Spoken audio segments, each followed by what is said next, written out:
गोपिका जीवनस्मरणं जानकीकान्तस्मरणं नमः पार्वतीपतये। बोला पंडरीनाथ महाराज की, सद्गुरुनाथ महाराज की, प्रेमिकेंद्र सद्गुरु महाराज की, सद्गुरु विठलदास महाराज की, समस्त साधु मंडली की, आंजनेय मूर्ति की। जन्माद्यस्य यतोऽन्वयादितरतश्चार्थेषु अभिज्ञस्वराट् तेने ब्रह्महृदायादिकवये मुह्यन्ति यत्सूरयः तेजोवारिमृदां यथा विनिमयो यत्र त्रिसर्गो मृषा धाम्ना स्वेन सदा निरस्तकुहकं सत्यं परं धीमहि। सुसुकनभृतचेताः तद्यदस्तान्यभावोऽपि अजितरुचिरलीलाकृष्ट सारः तदीयं व्यतनुतकृपया यः तत्त्वदीपं पुराणं तम् अखिलवृजिनघ्नं व्याससूनुं नतोऽस्मि। कृष्णाय वासुदेवाय देवकीनन्दनाय च नन्दगोपकुमाराय गोविन्दाय नमो नमः। नमः पङ्कजनाभाय नमः पङ्कजमालिने नमः पङ्कजनेत्राय नमस्ते पङ्कजाङ्घ्रये। एकदा क्रीडमानास्ते गोपा रामाद्या गोपधारकाः कृष्णो मृदं भक्षितवान् इति मात्रेण्यवेदयन्। இப்படி கிருஷ்ணரும் பலராமரும் குழந்தைகளும் சேர்ந்து விளையாடுற. சின்ன குழந்தைகள் எப்படி இருப்பா? அப்படி விளையாடிண்டே இருக்கும்போது அந்த கிருஷ்ணருக்கும் பலராமனுக்கும் சண்டை வந்துடுது. சண்டை வந்தா பலராமர் ஒரு பட்சத்துக்கு போயிட்டார், கிருஷ்ணர் ஒரு பட்சத்துக்கு போயிட்டார். இந்த குழந்தைகள்லாம் என்ன பண்ணா, எப்பயுமே கண்ணா கண்ணான்னு சுத்தின்னு இருப்பான். இப்ப திடீர்னு என்ன பண்ணிட்டான்னா பலராமர் பக்கம் போயிட்டான். பலராமர் பக்கம் போயிட்டே எல்லாரும் கிருஷ்ணர் கிட்ட டூ விட்டுட்டோம். உடனே கிருஷ்ணர் என்ன பண்றார், இவன்கெல்லாம் என்ன பண்றான்னா நம்ம போனா தானே இவனால விளையாட முடியும், இவன் என்ன பண்றான்னு பார்ப்போம் அப்படின்னு வம்புக்கு இழுக்கிறான் கிருஷ்ணர். உடனே கிருஷ்ணர், நான் எப்பயுமே தனியா இருக்கக்கூடியவன் தான், நீங்க சையே கஹா சய ஏவம் வித் வேதம் சொல்றது ஒன்றும் யாருமே இல்லாத போதும் தனியா இருந்தவர் அவர். இப்ப எல்லாருக்கும் போதும் இருக்கார், பின்பு எல்லாரும் அழிஞ்சதுக்கு அப்புறமும் இருக்க போறார். திரிகாலத்திலையும் சத்தியமா இருக்கிறவருக்கு யாரா இருந்தாதான் அவருக்கு பொழுது போகுமான்னு, அட போங்கடா பையல நான் பாத்துக்கிறேன்னு அவர் தனியா ஏதோ விளையாடிட்டு இருக்கார். இவனுங்களுக்கெல்லாம் கோவம் வந்துடுது. அந்த கிருஷ்ணர் தனியா பார்த்தோன்னு, இங்க பாரு அவ என்ன நினைச்சான்னா, இவனை நம்ம ஆட்டத்துக்கு சேர்த்துக்கலன்னா கிருஷ்ணன் வந்து இதே என்னையும் ஆட்டத்துக்கு சேர்த்துக்கோடா அப்படின்னு கெஞ்சுவானோன்னு நினைச்சேன்னு கிருஷ்ணரை ஒதுக்கி வச்சா, அவர் யாரையும் கண்டுக்காம அவர் தனியா விளையாடிட்டு இருக்கார். இப்படி விளையாடி இருக்கிற கிருஷ்ணனை பார்த்தா உடனே என்ன பண்ணார்னா, அந்த குழந்தைகள்லாம் நேரா உள்ளுக்குள்ள போய் அம்மாட்ட போய் இதிமாத்ரேன்யவேதயன்னு, நீ எவ்வளோ பக்ஷணம் கொடுக்குற, எவ்வளோ தயிர் பால் வெண்ணெய் எல்லாத்தையும் கொடுக்குற, இத்தனையும் சாப்பிட்ட கிருஷ்ணன் அது பத்தாதுன்னு பாரு, அங்க கீழே இருக்கிற மண்ணை எடுத்து வாயில போட்டுன்னு சாப்பிட்டு இருக்கான் அப்படின்னு இந்த குழந்தைகள்லாம் போய் அம்மாட்ட சொல்லிட்டா. கிருஷ்ணரும் சாப்பிட்றாராம் கொஞ்சம். அவர் ஏன் சாப்பிட்டார்னு ஒரு மகான் வர்ணிச்சார். ஏன்னா கிருஷ்ணருக்கு பாகவதாளுடைய பாத தூளி, அவளுடைய பாத தூசின்னா ரொம்ப பிடிக்குமா. முன்பு ஒரு தடவை வைகுண்டத்துல பகவான் உட்கார்ந்து இருக்கும் போது நாரதர் பார்க்கணும்னு வர. நாரதர் பார்க்கணும் வந்தா வாசல்ல இருக்க ஜெய விஜயர்கள் தடுத்துட்டார்கள். பகவான் பூஜையில இருக்கார், கொஞ்ச நேரம் அப்புறம் வரலாம் அப்படின்ற. அவரும் காத்துட்டு இருக்கார். இவரை தான் உலகம் முழுக்க பூஜை பண்றது, இவர் யாரை பூஜை பண்றார்? ஆச்சரியமா இருக்கு. உலகத்துல முழுக்க பூஜை பண்ற ஒரு பொருள் அவர் யாரை பூஜை பண்ணிட்டு இருக்காரு ஆச்சரியமா இருக்குன்னு கேட்ட உடனே பகவான் பூஜை எல்லாம் முடிச்சுட்டு நெத்தியில சந்தன குங்குமம் எல்லாம் இட்டுண்டு பூஜை முடிச்சா எல்லாம் என்ன பண்ணுவா, அந்த மாதிரி நைவேத்தியம் எல்லாம் பண்ணிட்டு வந்து உட்காந்தா நாரது எனக்கு ஒரு ரகசியம் தெரிஞ்சாகும். என்ன ரகசியம்? உங்களை நாங்கெல்லாம் பூஜை பண்ணிட்டு இருக்கோம், நீர் யாரை பூஜை பண்றீங்க அப்படின்னு கேட்ட உடனே அவ்வளவுதானே, இதுல என்ன இருக்கு வாரும் அப்படின்னு கூட ஆயிடுச்சுன்னு போய் உள்ள போய் பார்த்தா அழகான ஒரு தங்க பெட்டி, அதுக்குள்ள வெள்ளியில பதிச்ச ஒரு சின்ன பொட்டி இருக்கு. அதை திறந்து பார்த்தா ஒண்ணுமே தூசி இருக்கு. இததான் பூஜை பண்ணிட்டு இருக்கீரா அப்படின்னா ஆமா அப்படின்னு. இது என்ன தூசின்னா, உங்களை மாதிரி இருக்கிற பாகவதா எல்லாம் பூலோகத்துல திவ்யநாமம் பண்றாளோன்னு. ஏ நிருத்யந்தி ஹரே புரஹா பிரதிதினம் பிரேம்னா ருதந்தோ முகுன்னு எல்லோர்களும் கிருஷ்ணா ராமா கோவிந்தான் இப்படி குதிச்சு அவர்கள் அங்கேருந்து கிளம்பிடுறாளோன்னு. அப்படின்னு அவ கிளம்பினதுக்கு அப்புறம் பகவான் என்ன பண்றாருன்னா, அந்த பாததூளிய அவர் சேகரிச்சுட்டு வைகுண்டத்துக்கு எடுத்துன்னு போயிடுறாராம். இப்படி மகாத்மாக்களுடைய பாததூளியை எடுத்துன்னு போய் அதை அவர் அங்க பூஜை பண்ணிட்டு இருக்காராம். அதனால அதை தான் அவர் வசதியா நினைக்கிறார். நேற்றைய தினம் கதையில சொன்னானே முந்தா நேற்று, அகம் பக்த பராதீனா என்ன பகவானுக்காக எதை விடலவா? அப்படி இருக்கிற பக்தால் மேல பகவானுக்கு அபிமானம் இருக்கும் ஒன்னும். அப்படி நான் இந்த பாகவதாளுடைய அவளுடைய கால் தூசிக்கு பாத தூளிக்கு தான் பூஜை பண்ணிட்டு இருக்கேன்னு உடனே நாரதர் வியந்து போறார். இங்கேயும் என்னன்னா, இங்கேயும் அதுதான் காரணமா. இங்க யார் இருக்கான்னா, பகவானுக்கு முதல் பக்தால் யாருன்னா கிருஷ்ணாவதாரத்துல கோபிகைகள் தான். ஏன்னா பக்தி லட்சணம்னு சொல்லும் போது பக்தி சாஸ்திரத்துல யதா விரஜவல்லவீனாம் அப்படின்னு சொல்லிட்டார் நாரதர். ஒவ்வொன்னு சூத்திரம்னு பேர். சூத்திரம்னா ஒரு ஃபார்முலா. இப்ப இன்னன்னார் இப்படிதான் இருக்கணும் அப்படின்றதுக்கு ஒவ்வொரு ரிஷிகள் ஒரு சூத்திரம்னு எழுதி வைப்பான். அது பிரகாரம் அவ அழக்கணும். அப்படின்னா பிரம்மச்சாரின்னா சமிதாதானம் பண்ணணும், சந்தியாவந்தனம் பண்ணணும் அப்படின்னு ஒவ்வொருத்தருக்கும் ஒவ்வொரு விதமா அது எழுதி வைத்திருப்பார்கள். அதுக்கு சூத்திரம்னு பேரு. அது யாராலையும் மாற்றவே முடியாது. அதை பார்த்து அவரவர்கள் ஃபாலோ பண்ணிட்டு வரணும். ஃபார்முலா மாதிரி. ஃபார்முலா போய் மாற்ற முடியுமா? ஒரு மேத்தமேட்டிக்ஸ் ஒரு ஃபார்முலா இருக்குன்னா, நான் ஒன்று பண்றேன், நீ போய் அதில் சேர்த்தனா சேரவே சேராது. அதை பிரகாரம் நீ கணக்கு போட்டுன்னு வந்தாதான் அது சால்வ் ஆகும். அந்த மாதிரி சூத்திரம் மாதிரி ஒன்று பண்ணியிருக்கார் பக்தி சாஸ்திரத்துக்கு. அது பண்ணிட்டு கடைசியா என்ன சொல்றாருன்னா, இந்த பக்தியானது எத்தனையோ பக்தர்கள் இருக்கா இந்த உலகத்துல, இன்னார் மாதிரி பக்தி பண்ணணும் அப்படின்னு யார் இருக்கான்னா யதா விரஜவல்லவீனா, கோபிகைகள் போல பக்தி செய்யணும், சர்வஸ்வமும் பகவதர்ப்பணம் பண்ணணும்னு நாரதர் சொல்ற. அப்பேற்பட்ட கோபிகைகள் தான் அங்க சஞ்சாரம் பண்ணிட்டு இருக்காலாம்.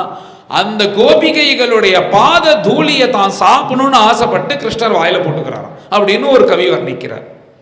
இப்படி ஒரு சாப்பிட்ட உடனே இந்த குழந்தைகள்லாம் யசோதம்மாட்ட போய் சொன்ன உடனே அங்கேருந்து வந்துட்டா யசோதம்மா.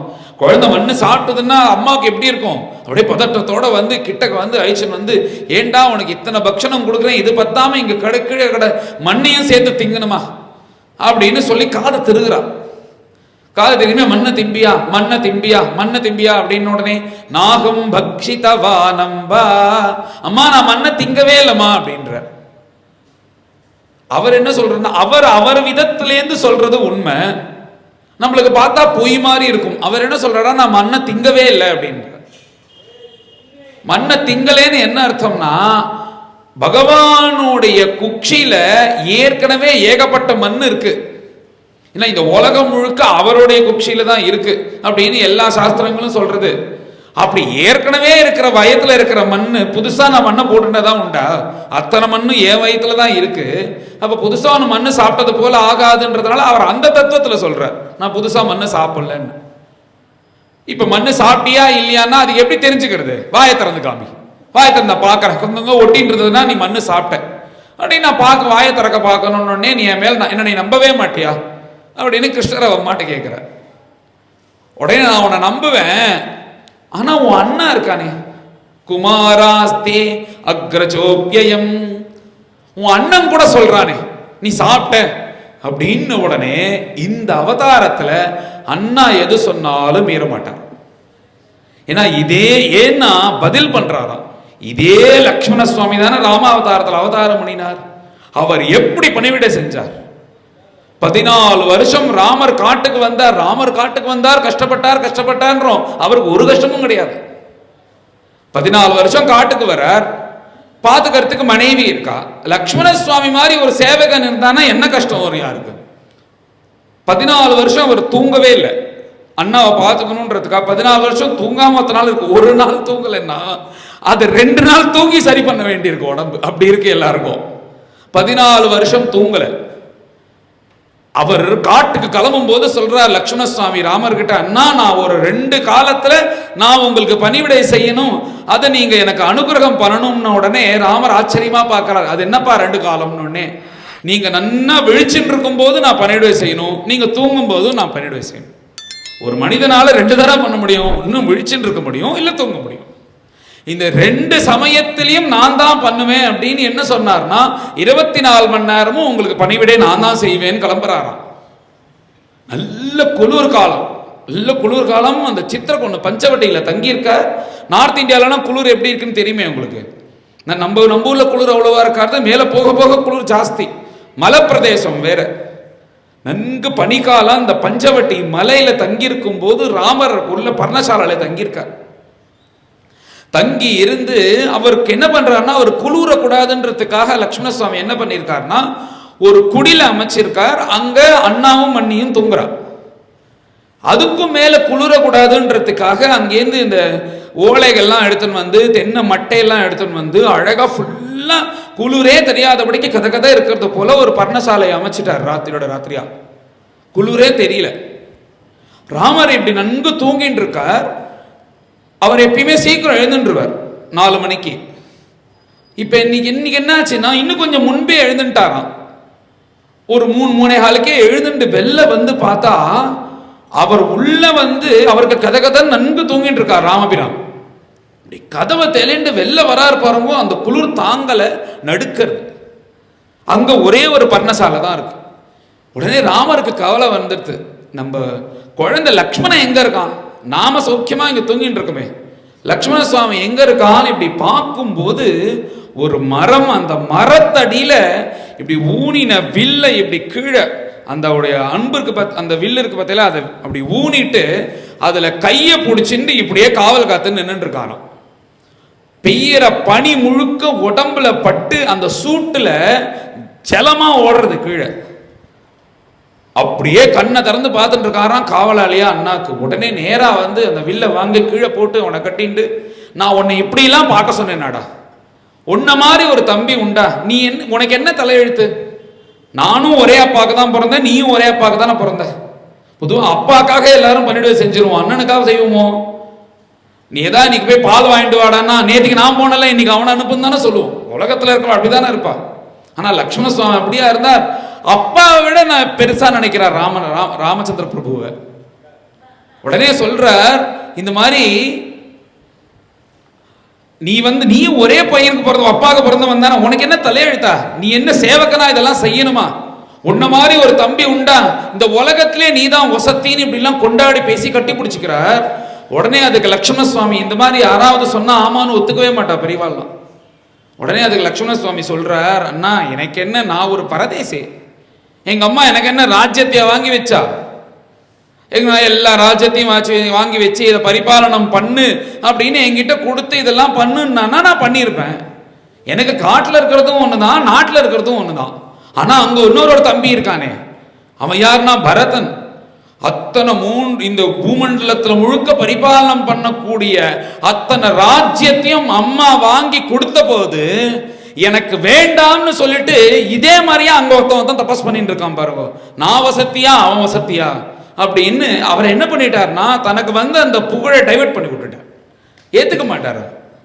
இப்படி அந்த ராமபிரானா பிறந்த போது எப்படி பணிவிட செஞ்சார் லக்ஷ்மண சுவாமி. அதனால அதுக்கு வந்து இவர் வந்து பதில் தீர்ப்பாராம். பின்னாடி தெரியும், இந்த மாடு மேய்ச்சின்னு போகும்போது அப்படியே பலராம சுவாமி மத்தியானம் சாப்பிட்டு தூங்கிட்டு இருப்பாராம் ஒரு மரத்தடியில. அந்த திருவடியை எடுத்து தன் மடியில வச்சுட்டு கண்ணுங்கண்ணீருமா பிடிப்பாராம் கிருஷ்ணர். ஏன்னா இந்த திருவடி தானே எனக்காக 14 வருஷம் காட்டுல கல்லும் முள்ளும் சுத்துன்னு சுத்தினது. அதனால அந்த லக்ஷ்மண சுவாமியை நினைச்சு நினைச்சு நினைச்சு கண்ணீர் விட்டு அதுக்கு பதில் பண்ணுவது போல இந்த அவதாரத்துல எது பேசினாலும் பதில் சொல்ல மாட்டார். அண்ணா சொல்லிட்டா சரி, அவ்வளவுதான். அண்ணாவும் போய் சொல்றானே நீ மண்ணு சாப்பிட்டான் அப்படின்னு உடனே மேல பேசவே இல்லை. அதுக்கப்புறம் சொல்ற, உனக்கு சந்தேகமா இருந்தா நீ வாயை திறந்து பார்த்து, அண்ணன் போய் சொல்றான்னு சொல்லவே இல்லை அப்படின்னு உடனே அந்த யசோதம்மா என்ன பண்றா, அப்படி குழந்தை தானே, குட்டி குழந்தை, வாயை தர அப்படின்னு உடனே திறக்க மாட்டேங்கிறான் கிருஷ்ணர். இருப்பாயல அப்படின்னு அந்த மேல் உதட்டியும் கீழ் உதட்டியும் இப்படி திறந்து பார்க்கறா.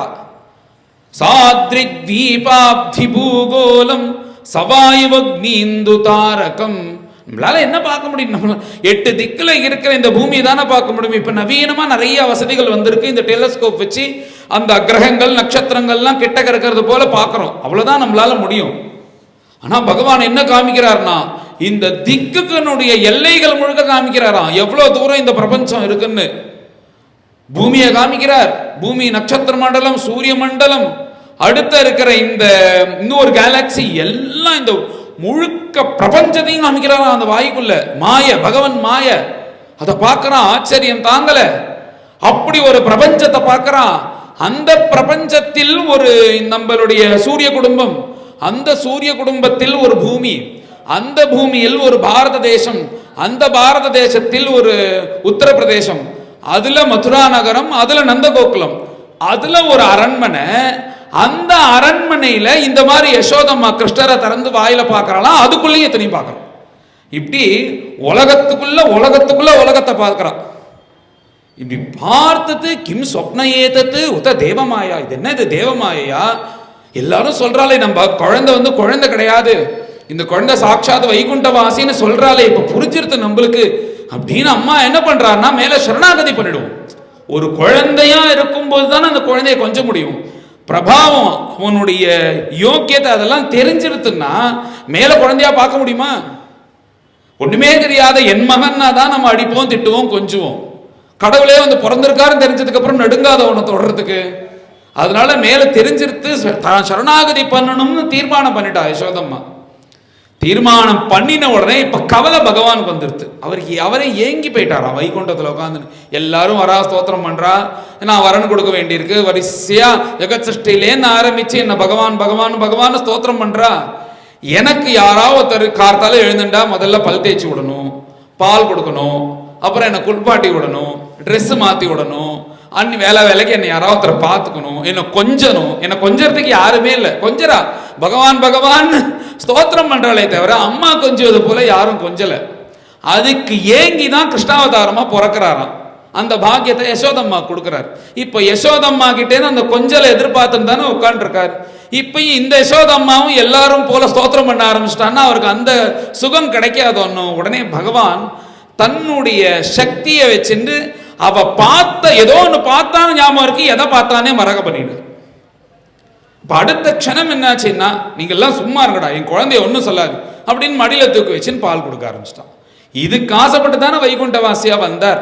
இந்த சரித்திரத்தை சொல்லி முடிச்ச உடனே பரீட்சித் மகாராஜா சுகரை பார்த்து, நந்த கிமகரோத் பிரம்மன்னு ஸ்ரேயேவம் மகோதயம், மேல நீங்க கதையே எனக்கு சொல்ல வேண்டாம், இந்த நந்தகோபனும் யசோதையும் என்ன பாக்கியம் பண்ணினார்கள்னு சொல்லுங்க. நான் இந்த உலகத்துல இருக்கிறவா அத்தனை பேருக்கும் நான் சொல்றேன். நான் அதை சொல்லி இந்த உலகத்துல இருக்கிறவா அத்தனை பேரும் பண்ணினாரே ஆனால் அவ அத்தனை குடும்பத்திலையும் கிருஷ்ணர் பிறக்கட்டும், எல்லாரும் சந்தோஷமா இருக்கட்டும். இப்படி ஒரு பரம பாக்கியம் இவர்களுக்கு எப்படி கிடைக்கிறதுன்னு அந்த பாக்கியத்தை சொல்லணும்னு பரீட்சித்து கேட்டார். உடனே அவர் இவாலும் முன்பு ஜென்மத்துல தபஸ் பண்ணினார்கள், அவ தான் பிறந்தார், பகவான் இவாளுக்கும் அனுகிரகம் பண்ணினார், அவ பண்ண புண்ணியத்தை சொன்னார். மேல அழகான ஒரு சரித்திரம் தாமோதர பாக்கியம். ஏகதா கிருஹதாசீஷு யசோதானந்தகேஹினி.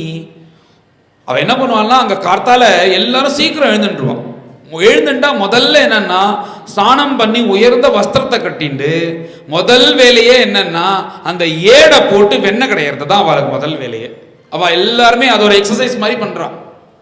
தினமும் கார்த்தால எழுந்து இந்த கோபிகைகள்லாம் என்ன பண்ணுவான்னா ஸ்நானத்தை பண்ணி வஸ்திரத்தை கட்டிண்டு நேற்றுக்கு எடுத்து வச்ச அந்த தயிரினுடைய ஏடெல்லாம் போட்டு வெண்ணெய் கிடையாது. இதுதான் வேலை. இப்படி அவ சிற்றரசியா இருக்கிறதுனால யசோதம்மா அந்த வேலையாட்களுக்கெல்லாம் வேலை கொடுத்துட்டு வெடிகார்த்தால ஒரு 4:30-5 மணிக்கு ஜல் ஜல் ஜல்னு அந்த வெண்ணெய் கடைஞ்சின்னு இருக்கா. இந்த சத்தம் கிருஷ்ணருக்கு கேட்டுருது. அவர் என்ன பண்றாருன்னா உள்ளேந்து மெதுவா தூங்கி இப்பதான் எழுந்துட்டு கண்ணை கசக்கிண்டே அப்படியே வந்து அம்மாவை கட்டி பிடிச்சுட்டு பின்வடி வந்து கட்டி பிடிச்சுன்னு கண்ணத்தோட கண்ணமா சாச்சிட்டு தூக்க கலக்கத்துல அம்மாட்ட பால் வேணும்னு கேட்கிறார். பால் வேணும்னு கேட்டா மேல இருக்கண்ணா வெண்ணெய் பூத்து வர சமயம் வந்துடுத்து, வந்த உடனே கொடுக்குறேன். என்ன அந்த வெண்ணெய் கடையிறதே எதுக்குன்னா கண்ணனுக்கு கொடுக்கணும், எழுந்த உடனே அதுக்கு தான் கடையிறான். இப்படி கரைஞ்சுட்டே இருக்கும்போது இவர் வந்து இது பண்ண உடனே பால் வேணும் பால் வேணும்னு உடனே என்ன பண்ற யசோதம்மா கிருஷ்ணனை மடியில போட்டுண்டு அவனுக்கு பால் கொடுத்துட்டே வெண்ணெய் கடையிறான். இப்படி பால் குடிச்சுட்டே வெண்ணெய் கடையும் போது பகவானுக்கு கோபம் வந்துடுது. என்ன க்ஷீராப்தியில படுத்துட்டு இருக்கேன், நீ கொடுக்குற பால் இத்தனுண்டு, இதனால எனக்கு என்ன ஆக போறது, உனக்கு சுகத்தை கொடுக்கணும்னு நான் வந்து இங்க இருக்கும்போது நீ எனக்கு பால் கொடுத்துட்டே வெண்ணெய் கடையிறியோன்னு கொஞ்சம் கோபம் வந்துருந்தான் பகவான். அதனால என்ன பண்ணாருன்னா உள்ள அடுப்புல பால் வச்சிருக்கான், சிம்மில் வச்சுட்டு போயிடுவோம் பார்த்தீங்களா, அது பாட்டுக்கு ஒரு மணி நேரம் வாங்கி அதுக்கப்புறம் போய் இறக்குவோமோ அந்த மாதிரி சிம்மில் வச்சிருக்கா யசோதம்மா. அவர் என்ன பண்ணார், தன்னுடைய மாயினால அந்த கேஸை நிறைய பண்ணி பொங்க வச்சுட்டார். உடனே அங்க சத்தம் வருது பார்த்தா இதையும், ஏன்னா பால் பொங்கி வீணா எடுத்துனா என்ன பண்றது, அதனால இதையும் விட்டா கிருஷ்ணரையும் விட்டா அந்த பாலை எடுத்து வைக்கிறதுக்காக உள்ள போயிட்டான். இவர் தான் பண்ணினார். ஆனா இவருக்கு இன்னும் கோபம் ஜாஸ்தியா எடுத்து போகாம இருப்பாளோன்னு நினைச்சாரு, இவளையும் விட்டுட்டு போயிட்டார். உடனே எழுந்துட்டார், என்ன எல்லாத்தையும் விட இந்த பால் தயிர் தானே உனக்கு முக்கியம், இந்த சட்டி எல்லாம் உடைக்கிற பாரு அப்படின்னாரு. அந்த மத்தை எடுத்துட்டார், அந்த சட்டியை உடைச்சார். அது பெரிய பிரம்மாண்டமான சட்டி, எடுத்து உடைச்சா அந்த ஹால் முழுக்க க்ஷீராப்தியா இருக்கு. உடைக்கிறதுக்கு முன்னாடி சாமர்த்தியமா அந்த வெண்ணெய் இருக்கணும், அதை எடுத்து வச்சுட்டார் கையில. அதை எடுத்து ஓரமா வச்சுட்டேன்னா மேல சாப்பிட்றதுக்கு வேணும், தனக்கு வேணுங்கிறத எடுத்து வச்சுன்னு உடைக்கிறார். உடைச்சு வச்சுட்டு அவர் என்ன உடைச்சிட்டார். அப்புறம் அந்த வெண்ணையும் கையில எடுத்துட்டு அப்படியே கிளம்புறார். கிளம்பி அவர் கொல்லை பக்கம் போயிட்டார் பின்னாடி. அங்க போய் உட்காந்து மெதுவா சாப்பிடுவோம் அப்படின்னு இப்படி சாப்பிட்டுட்டே இருக்கணும்னு நினைக்கிறார். என்ன பண்றாருன்னா அங்க போய் அந்த உரல் மேல உட்காந்துட்டு அழுதுண்டே சாப்பிடுறாராம். ஏன்னா தனக்கு கிடைக்கலன்னு இப்படி அழுதுண்டே குழந்தைய பார்த்தா அம்மா ஒன்றும் சொல்ல மாட்டாளோனோ, பாவம் அழுதுண்டே சாப்பிட்றது போனா போறதுன்னு விட்டுருவாளோனோ, அவ தன்னை ஒன்றும் சொல்லக்கூடாதுன்றதுக்காக சாமர்த்தியமா அழுதுண்டே சாப்பிட்றாரு. அதான் சொன்னனே, அந்த பழகின திருடன் எப்படி எல்லாம் பண்ணினா அவ நம்மளை திட்ட மாட்டான்னு தெரிஞ்சு வச்சுட்டு இருக்காரு. அழுதுண்டே இருக்கும் போது இப்படி சாப்பிடுறாரு, அப்பப்ப அழுவார், அப்படியே சத்தம் மாத்திரம் கொடுத்துட்டு இருக்காரு அழுவது போல. அந்த ஜன்னல் பக்கத்துல உட்காந்து இருக்காரா, அந்த ஜன்னலுக்கு இடுக்கு வழியா மர்க்காய காமம் தததம் சிஸ்மிதம் ஒரு குரங்கு வந்து கையை நீட்டுதான் என்ன வேணும். உடனே தான் ஒரு பிடி ஒரு கொட்டா பாக்க அளவுக்கு தான் சாப்பிடுறது, அது கொஞ்சம் கொடுக்கறது, தான் சாப்பிடுறது அது கொஞ்சம் கொடுக்கறதுன்னு இப்படி பண்ணிட்டு இருக்காரு பின்னாடி உட்காந்துட்டு. இங்க என்ன ஆச்சரியம், இங்க என்ன ஆச்சுன்னா உள்ளேந்து யசோதம்மா வந்து பார்த்தா ஒரே க்ஷீராப்தியா இருக்கு, வீடே அப்படியே பார்க்கடல் போல இருக்கு. அங்க எல்லாம் முழுக்க ஹால் முழுக்க பாலை கொட்டி இவன் எங்க போயிருக்கான்னு தேட வேண்டாம். ஏன்னா இவன் இங்கே தான் நடந்து போயிருக்கான். நம்ம ஸ்ரீ ஜெயந்தி அன்னைக்கு அந்த சின்னதா திருவடி கோலம் போடுவோம் பார்த்தீங்களா, பகவானுடைய நடந்து வருவது போல, அந்த மாதிரி இந்த பால் மேல கால் வச்சு நடந்து போனதுனால இந்த வழியா தான் போயிருக்கான்னு தெரியுது. அந்த கால் தடயத்தை பார்த்துட்டே வர யசோதம்மா பார்த்தா இந்த பையன் இங்க கொல்லை பக்கம் உட்காந்துருக்கான்னு தெரிஞ்சுட்டா அவன் அந்த பயப்படுறது போல அழுவது போல நடிச்சுட்டு இருக்காருன்னு. இப்படி வந்து யசோதம்மா இப்படியே அவனை தெரியாம பிடிச்சிடணும்னு வர, என்ன பயல பண்றதையும் பண்ணிட்டு நீ அழுவது போல நடிக்கிறியா, இரு பிடிக்கிறேன் உன்னை அப்படின்னு பின்படியா வந்து பிடிக்க வரா. அவர் எப்படி கெட்டிக்காரணும், அப்படியே பிடிபடுறது போல பிடிப்படி டபான்னு குதிச்சு ஓட ஆரம்பிச்சிட்டார். இப்படி என்ன கீழே இறங்குறார், இப்படி மித்தம் தாவாரம் கூடம் இப்படி சுத்திட்டு வர்றார், திரும்ப பின்னாடியே போற, இப்படியே ஒரு 10-15 ரவுண்ட் அடிக்கிறார். இவர் சின்ன குழந்தை தானே, இவரால் சீக்கிரம் போயிட்டு வர முடியாது. யசோதம்மா கிருஷ்ணர் பிறந்ததுக்கு அப்புறம் சந்தோஷத்துல நல்லா பெருத்து போயிட்டான். இப்படி 10 ரவுண்ட் ஆனோடனே முடியல அம்மாவால. உடனே அப்பா அப்பா அப்படின்னு இப்படி மெதுவா வராளா, நடக்க முடியாம நடக்கிறத இவன் நையாண்டி காமிச்சுட்டே நடக்கிறாரா அவ அம்மா மாதிரியே. உன்னால ஏற்கனவே நீ தான் நட சொல்லி கொடுத்த, இப்போ உன்னால முடியல இப்படி இப்படி நடந்துன்னு வரேன்னு இப்படி அவ அம்மா நடப்பது போல இவர் நடந்து காமிக்கிறாரா. இப்படி நடந்து காமிச்சுட்டே வர்றாரா. இப்படி போயிட்டே இருக்கும்போது சரி பரவாயில்ல அம்மா தானே, அம்மா கிட்ட பிடிபட்டுருவோன்னு நினைச்சிட்டார். இப்படியே வந்து அம்மா கிட்ட பிடிபட்டுட்டார். உடனே இருப்பாயில உன்னை வந்து உரலுக்கு கட்டி போட்டாதான் நீ பண்ற இந்த சேட்டை எல்லாம் கம்மி ஆகும்னு அந்த உரல்ல கட்டி போடுறலாம். ஏன்னா அந்த உரல் பார்ட்னரா இருக்கு எப்பயுமே, எப்ப திருடினாலும் அந்த உரலை போட்டு தானே திருடுறாரு. திருட்டு பண்ணும்போது அவ 2 பேர் சம்பந்தம் இருக்கிறவாளையும் சேர்ந்து தண்டனை கொடுக்கற மாதிரி அது வந்து பார்ட்னரா இவர் எப்ப திருடினாலும். அதனால அந்த உரலையும் கிருஷ்ணரையும் கட்டி போட்டான். கட்டி போடணும்னு நினைக்கிறா. அப்ப வந்து தேடி பார்க்கறா கயர் எங்க இருக்குன்னு. கயிறை எடுத்துன்னு வந்து கட்டுறா. இடுப்பில் கயிறை கட்டிட்டா, அந்த உரல்ல கயிறை கட்டிட்டா இடுப்பில் கட்டணும்னு நினைக்கிறா. இப்படி கயிறை கொண்டுறா, அது பார்த்தா ஒரு 4 இன்ச்சு கம்மியா இருக்கு. திரும்ப போ தேடு, திருப்பி கயிறு எடுத்துறா. அவர் அப்படியே நின்றே இருக்காரா, என்ன பண்றான்னு பார்க்கறான். திருப்பி போறாளாம், கயிறு எடுத்துன்னு வரா. ஏவம் சொகேகதாமானின்னு வீட்டில் இருக்கிற அத்தனை கயிறும் முடிஞ்சிருத்தான். அவ கட்டுறா, 4 இன்ச்சு கம்மியா இருக்கு. திருப்பி கட்டுறா, 4 இன்ச்சு கம்மியா இருக்கு. நீங்க யோசிச்சா தெரியும், இது என்ன முட்டாள்தனமா இருக்கு. அதான் ஏற்கனவே நிறைய கயிறு இருக்கணும், ஒரு தடவை சுத்திட்டு ரிவர்ஸ்ல வந்து முடி போடலாம்ல. அது அவளுக்கு தோணவே இல்லையா பகவானுடைய அந்த இதுல, அவனுடைய மாயையில. கடைசியா என்ன பண்ணா, சரி போனா போறது, அதுவும் கட்டுப்பட்டுருவோன்னு கட்டுப்பட்டுட்ட.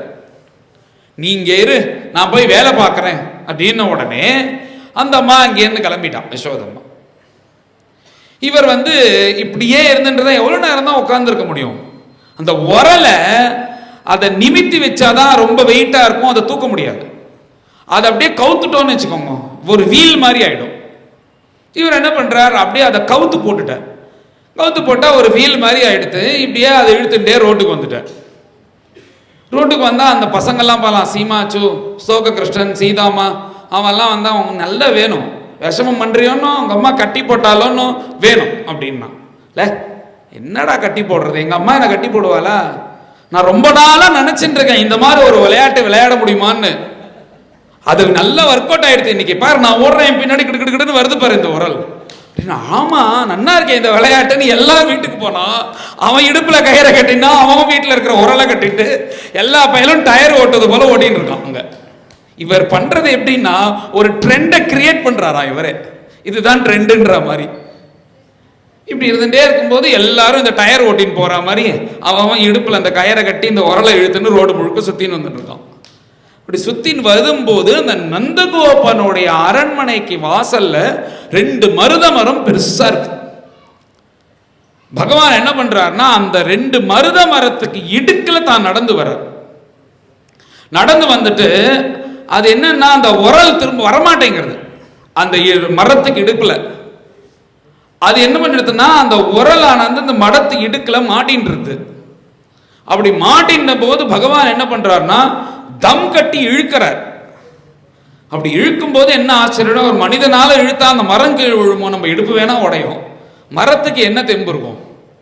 இவர் பிடிச்சி இழுத்த உடனே சட சட சட சடன்னு ஒரு சத்தம், பார்த்தா அந்த 2 மரமும் தபான்னு கீழ் விழுந்துருது. ஆச்சரியம் என்னன்னா, அது சாதாரண மரம் கிடையாது. இவர்கள் யாருன்னா குபேர புத்திரர்கள், நலகோபுரன், மணிகிரீவன் பேரிவாருக்கு. இவாளுக்கு ஏன் இந்த சாபம் கிடைச்சது, மரமா போக கிடவுதுன்னா, முன்பு நாரதர் வந்து தான் கானம் பண்ணிண்டே அந்த சொர்க்கலோகத்துல இப்படி சஞ்சாரம் பண்ணிட்டு இருக்கும் போது, இந்த நலகோபுரம் மணிகிரீவன் 2 பேரும் குபேர புத்திரன். பொதுவா பணம் இருந்தான்னா நம்மளுக்கு மதம் ஜாஸ்தி ஆயிடும், நம்மளோட திமிரு ஜாஸ்தியா இருக்கும், நம்ம என்ன பண்றோம்னு தெரியாது. அந்த பணக்கார வீட்டு குழந்தைகள்லாம் ரொம்ப மோசமா இருப்பா. அவளுக்கு புரிஞ்சு பணத்தினுடைய அருமையை அவளுக்கு சொல்லி கொடுத்து வளர்க்கலன்னு வச்சுக்கோங்க, அப்புறம் அவ்வளவுதான். அந்த அப்புறம் அடுத்த தலைமுறைக்கு அந்த பணம் இருக்காது, அப்படி ஆக்கிடுவான் அதை. அவ்வளோ பெரிய பணக்காரனா இருக்கிறதுனால அவனுடைய புத்திரர்கள் என்ன பண்றார்கள்னா, அப்படிதான் இருக்கா. இப்ப பார்த்தாலும் குடிச்சிட்டு தனக்கு வேணுங்கிறத பண்ணிட்டு இப்படி சுத்தின்னு இருக்கானா அந்த நலகோபுரம் மணிகிரீவன். போற ஆளுக்கு 4 பெண்களோட பக்கத்துல இருந்துட்டு வஸ்திரமே உடம்புல இல்லாம முழுக்க குடிச்சிட்டு சுத்தின்னு இருக்கான். சுத்திட்டு இப்படி இருக்கிறது போக நாரதர் இப்படி வர வர பார்த்து இந்த மாதிரி சமயத்துல என்ன பண்ணுவான், அதான் கோவிந்தா கோபாலான்னு பஜனை பண்ணிட்டு வர்றாரு பாருன்னு கிண்டல் வேற பண்றான். இத்தனையும் பண்ணி நாரதர் பார்த்தார், உயர்ந்த ஜென்மா, மனுஷ ஜென்மாலேந்து அடுத்து போக குபேர புத்திரர்களா பிறந்து இப்படி உயர்ந்த ஜென்மா அடைஞ்சு உயர்ந்த அப்பாவை அடைஞ்சு இத்தனையும் இல்லாம குடிச்சுட்டு இப்படி கும்மால் அடிச்சுன்னு சுத்தின்னு இருக்கேலோன்னு, உனக்கெல்லாம் ஒரே வழி என்னன்னா தாரித்யம் பரமஞ்சனம், பணத்தை பிடிக்கிட்டா சரியாயிடும். பணம் இருக்கிற வழியும் தானே தலைகீழ ஆடுற, அந்த பணத்தை பிடிங்கிட்டா அப்புறம் எல்லாம் தெரியும். பணம் இருக்கிறதுனால தானே பெரிய பார்ல போய் குடிக்க முடியாது, பணம் இல்லைன்னா அவன் உள்ள விடுவான். இது மாதிரி பணத்தை பிடிங்கிட்டா எல்லாமே சரியாயிடும்னு திட்டிட்டு, எப்படி வஸ்திரம் இல்லாத ஒத்தனை பார்த்தும் உடம்புல துணி இல்லாம நீ நின்னியோ, உடம்புல துணி இல்லாம எது இருக்கும், மரம் தான் இருக்கும், மரமா போக கிடவுது சொல்லிச்சிட்டார். ரிஷியோட அவரும் ஒரு ரிஷி தானே, நாரத பகவான் தானே, பரம பாகவதோத்தமன், அவர் சபிக்கிறாரோ கொஞ்சம் கொஞ்சமா உடம்பு மரமா மாற ஆரம்பிச்சிருது. உடனே சாபம் வந்ததுன்னு தெரிஞ்சா திருவடியில் விழுந்துட்டான். இந்த மாதிரி சாபம் வந்தா பயப்படணும்ல. எத்தனை நாள் எவ்வளவு வருஷம் மரமா இருக்க போறோம், எங்க போய் இருக்க போறோம், மரமா இருந்தா எத்தனை கஷ்டத்தை அனுபவிக்கணும், எல்லாம் பயம் வந்துருது. உடனே எங்களை காப்பாற்றணும்னு உடனே அதுக்கு நாரதர் என்ன பண்றாருன்னா, சரி போனா போறதுன்னு என்ன பண்றாருன்னா, பிருந்தாவனத்துல நந்தகோபனுடைய மாளிகை வாசல்ல மரமா போகக்கூடாதுன்னு சபிச்சுட்டார். என்னன்னா அந்த கிருஷ்ணர் இப்ப 5 வருஷமா என்னென்ன லீலை பண்ணாரோ நந்தகோபன் யசோதம்மா கூட முழுக்க தெரியாது. இவா 2 பேருக்கும் முழுக்க தெரியும். ராத்திரியோட ராத்திரியா வசுதேவரை கொண்டு விட்டாரோன்னு இவா 2 பேரும் பார்த்துட்டு இருக்காது. அப்போலேருந்து ஆரம்பிச்சு இந்த க்ஷண பரியந்தம் முழுக்க பார்க்கிறான். பரம சந்தோஷமா பகவான் அனுபவிச்சா. என்ன காரணம்னா, எப்பேற்பட்ட அசத்தா சுத்தின் இருந்த இவர்கள் க்ஷணசங்கேன சாதுஷு, ஒரு சாது சங்கம் கிடைச்சதுனால அவளுடைய வாழ்க்கையை மாறிடுத்து தலைகீழா. இப்படி இருந்த அசத்தா இருக்கிற நலகூபரும் மணிக்கிரீவனும் மேல பகவானை பார்த்து ஸ்தோத்திரம் பண்றார். வாணி குணானு கதனே ஸ்ரவணு கதாயாம், வாணி குணானு கதனே ஸ்ரவணு கதாயாம், ஹஸ்தௌ ச கர்மசு மனஸ்தவ பாதயோர்நகா, ஸ்மிருத்யாம் சிரஸ்தவ நிவாச ஜகத் பிரணாமே, திருஷ்டிஹி சதாயாம் தர்ஷனேஸ்து பவத்னூனாம். அழகான ஒரு ஸ்தோத்திரம். வாணி குணானு கதனே. அம்பரீஷன் போல பிரபு நாங்க இதுக்கு மேல இங்கேருந்து சாப விமோசனம் ஆயிடுத்து, எங்க ஊருக்கு போனா பழைய துஷ்சங்கம் எங்களை பிடிச்சின்றோம். ஏன்னா எங்க ஊர் அந்த மாதிரி ஊரு. திருப்பி பழைய மாதிரி குடிச்சுன்னு கும்மால அடிச்சுன்னு நாங்க வீணா போயிடவே கூடாது. எப்பேற்பட்ட சத்சங்கம் கிடைச்சி இந்த பரமானந்தத்தை அனுபவிச்சுட்டு இனிமே எங்க ஊருக்கு போனாலும் நாங்கள் இப்படியே இருக்கணும் அப்படின்னு கேட்கிறாளாம். வாணி குணானு கதனே. எங்க வாக்குக்கு உன்னுடைய பகவத் குணத்தை சொல்றதை தவிர வேற எதுவும் தெரியக்கூடாது. ஸ்ரவணு கதாயாம், இந்த காதுக்கு உங்களுடைய குணங்களை கேட்கறத தவிர வேற எதையும் வேலையாவே இருக்கக்கூடாது. ஹஸ்தௌ ச கர்மசு மனஹ தவ பாதயோர்நகா, எங்க 2 கைகளும் உங்களுக்கு சேவை செய்யணும். எங்க மனசுல கண்டதை நாங்க நினைக்கவே கூடாது, உங்க திருவடியே நினைக்கணும். ஸ்மிருத்யாம் சிரஸ்தவ நிவாச ஜகத் பிரணாமே, இந்த தலை கண்டவனுக்கு போய் சலாம் போடக்கூடாது. உன்னுடைய சந்நிதியில உனக்கு மாத்திரம்தான் திருவடிக்கு தான் நமஸ்காரம். ஜகத் பிரணாமே திருஷ்டிஹி சதாம் தர்ஷனேஸ்து பவத்னூன, திருஷ்டி சதாம் தர்ஷனேஸ்து. இத்தனையும் பகவதர்ப்பணம் பண்ணிட்டு கடைசியா கண்கள் ஒன்னையே பார்க்கணும்னு சொல்லலாம். என் கண்கள் யாரை பார்க்கணும்னா உன்னுடைய சொரூபமா இருக்கக்கூடிய மகான்களை தான் பார்க்கணும். ஏன் பகவானை பார்க்கணும்னு இவர்கள் சொல்லலைன்னா அந்த மகத் தரிசனம் தானே இவர்களை கொண்டு இங்கே விட்டுது. இதே நாரதரை மாத்திரம் பார்க்கலன்னா நலகோபுரம் மணிக்கிறனாவே ஜென்மா முழுக்க வீணாவே இருப்பா குடிச்சுண்டு. அந்த மகான் மகத் தரிசனம் மகான ஒரு க்ஷணம் பார்த்தது என்ன எடுத்துன்னா, அவர் மரமா கோபுரம் செபிச்சிட்டார். அதுவும் போய் ஸ்மசானத்துல பணம் எரிக்கிற இடத்துல மரமா போக கூடாதுன்னா என்ன பண்ணிருக்க முடியும்? அனுகிரகம் பண்ணி என்ன பண்ணார்னா, நீ போய் நந்தகோபனுடைய மாளிகை வாசல்ல மரமா போக கடவுதுன்னு அவருடைய அனுகிரகத்தினால பிறந்ததுனால இப்ப தான் ஒரு மகானா மாறிட்டாராம். ஒரு மகத் தரிசனமானது தன்னையே மாத்திருத்தே அவர் மாதிரி. அதனால இனிமே கொண்டு எங்க வாழ்க்கையில உம்ம சரீரமா இருக்கக்கூடிய உம்முடைய திருமேனியா இருக்கக்கூடிய மகான்களை தான் இந்த கண்களால பார்க்கணும், வேற யாரையும் பார்க்க கூடாதுன்னு இப்படி ஒரு ஸ்தோத்திரம் பண்ணார்கள். பண்ணதுக்கு அப்புறம் பகவான் அப்படியே ஆகட்டும்னு அவர்களுக்கு அனுகிரகம் பண்ண உடனே இப்படி பகவானை பார்த்துட்டே இருக்கும்போது விடை பெற்று கொண்டு கிளம்பிட்டார். இவர்கள் இப்படி கிளம்பிட்டார்கள். உடனே திரும்ப எல்லாரும் பார்த்தா என்னடா இது சர சர சர சரன்னு சத்தம், பார்த்தா பெரிய மரம் விழுந்து கிடக்கே அப்படின்னு எல்லாருக்கும் பயம் வந்துடுது. திருப்பி உடனே நந்தகோபன் அங்கேருந்து அந்த கட்டை எல்லாத்தையும் அவுத்து விட்டுட்டு இப்ப என்ன பண்றான்னா ஒரு மீட்டிங் போட்டுட்டார். இங்க இருக்க வேண்டாம் மேல, ஏன்னா இங்க இருந்தா கண்ணனுக்கு ஏதாவது ஆபத்து வந்துட்டே இருக்கு. முதல்ல பூத்தனை ஒரு ராட்சசி வந்தா, பூத்தனை பூத்தனெல்லாம் இவளுக்கு தெரியாது. இவர் சொல்றாரு முதல்ல ஒரு ராட்சசி வந்தா, அடுத்தது இன்னொன்று வண்டி மூலியமா ஒரு ராட்சசன் வந்தான், காற்று ரூபத்துல ஒருத்தன் வந்தான். இப்படி மாத்தி மாத்தி யாராவது ஒருத்தர் வந்துட்டே இருக்கா. இப்ப கடைசியா இந்த மரம் வேற விழுந்துருத்து, இந்த இடத்த விட்டு காலி பண்ணிட்டு போயிடலாம். அவர்கள் எப்படின்னா அந்த மாடை வச்சுதான் அவளுடைய தொழில் நடத்துறதுனால அவர்கள் ஈஸியா ஷிஃப்ட் ஆயிடுறான். அவளுக்கு என்னன்னா அப்படியே பர்மனெண்டா ஒரு வீடுன்றது கிடையாது.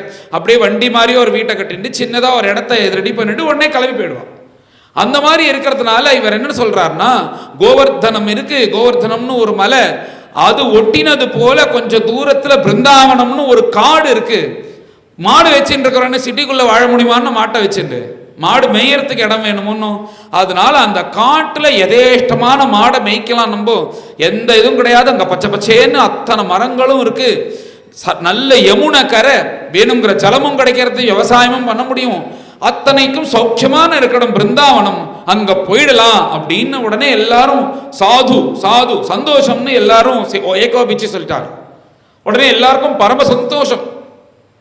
உடனே கிருஷ்ணருக்கே ஆசையா அந்த பிருந்தாவனத்துக்கு போகணும்னு குஷியா கிளம்பிட்டாராம். வண்டியில் ஏறி உட்காந்துட்டாராம், நம்ம இனிமே பிருந்தாவனத்துல தான் இருக்க போறோம்னு. நீங்க இது பரியந்தம் இந்த நந்தகோகுலத்துல தான் அந்த அசுரர்கள் எல்லாம் வீட்டுக்கு வந்து அவளை சம்ஹாரம் பண்றது. இதுக்கப்புறம் எவனும் வீட்டுக்கு வரவே மாட்டான் பிருந்தாவனத்துல, எல்லாரையும் காட்டிலேயே பட்டுவாடை பண்ணி முடிச்சிருவாரு. இதுக்கப்புறம் வீட்டுல வேலையே கிடையாது அவர்களுக்கு. ஏன்னா இதுலயும் பயந்துட்டு பிருந்தாவனத்துல கிளம்பிட்டான். ஏன்னா பிருந்தாவனம் கிருஷ்ணருக்கு ரொம்ப பிடிக்குமா. இங்கேருந்து தன் ஐசன் போகக்கூடாதுன்றதுக்காக பிருந்தாவனத்துல கிருஷ்ணருக்குள்ள ஆசையினால அவர் என்ன பண்றாருன்னா, திருப்பி நந்தகோபன் இங்கேருந்து ஐசன் போயிட்டா என்ன பண்றதுன்னு எல்லா ஆசுரர்களையும் காட்டிலேயே கணக்கு முடிச்சு விட்டுறாரு. தான் மாடு மேய்க்க போகும்போது வீட்டுக்கு வரும்போது சந்தோஷமா இருக்கு. அப்படி பிருந்தாவனம்னு அப்படி ஒரு குஷி. ஒரு ஒரு வண்டியில் யசோதா, ரோஹிணி, பலராமர், கிருஷ்ணர், அவ மாத்திரம் ஒரு மாட்டு வண்டியில, உயர்ந்த மாட்டு வண்டியில் அவர் ஏறிகள் கிளம்புறா. எல்லோரும் அவாவா மாடுகள் கன்றுகளை எல்லாத்தையும் அழிச்சுன்னு அங்கேருந்து கிளம்புறா. நீங்க ஏதோ ஒரு 400 கிலோமீட்டர்லாம் கிடையாது, நந்தகோகுலேருந்து பிருந்தாவனம் மொத்தம் ஒரு 10-15 மைல் தான். இங்கேருந்து அங்க வந்து தங்குறார்கள். இத்தனும் ஒரு டிஸ்டன்ஸ் தான் சஞ்சாரம் பண்ணிட்டு இருக்கா. இதை விட அந்த இடம் நன்னா இருக்குன்னு அங்க போய் தங்க ஆரம்பிக்கிறா. கிருஷ்ணருக்கு ரொம்ப பிடிச்சி போயிருது பிருந்தாவனம். இப்படி இருந்துட்டே இருக்கும்போது வனம் பிருந்தாவனம் நாம பசவ்யம் நவகானனம் கோபகோபி கவாம் சேவியம் புண்ணியாத்ரித்ரினவீருதம். இப்படி பிருந்தாவனத்தை பார்த்து பரம சந்தோஷப்படுறார். உடனே நேரா அப்பா அம்மாட்ட போனார்.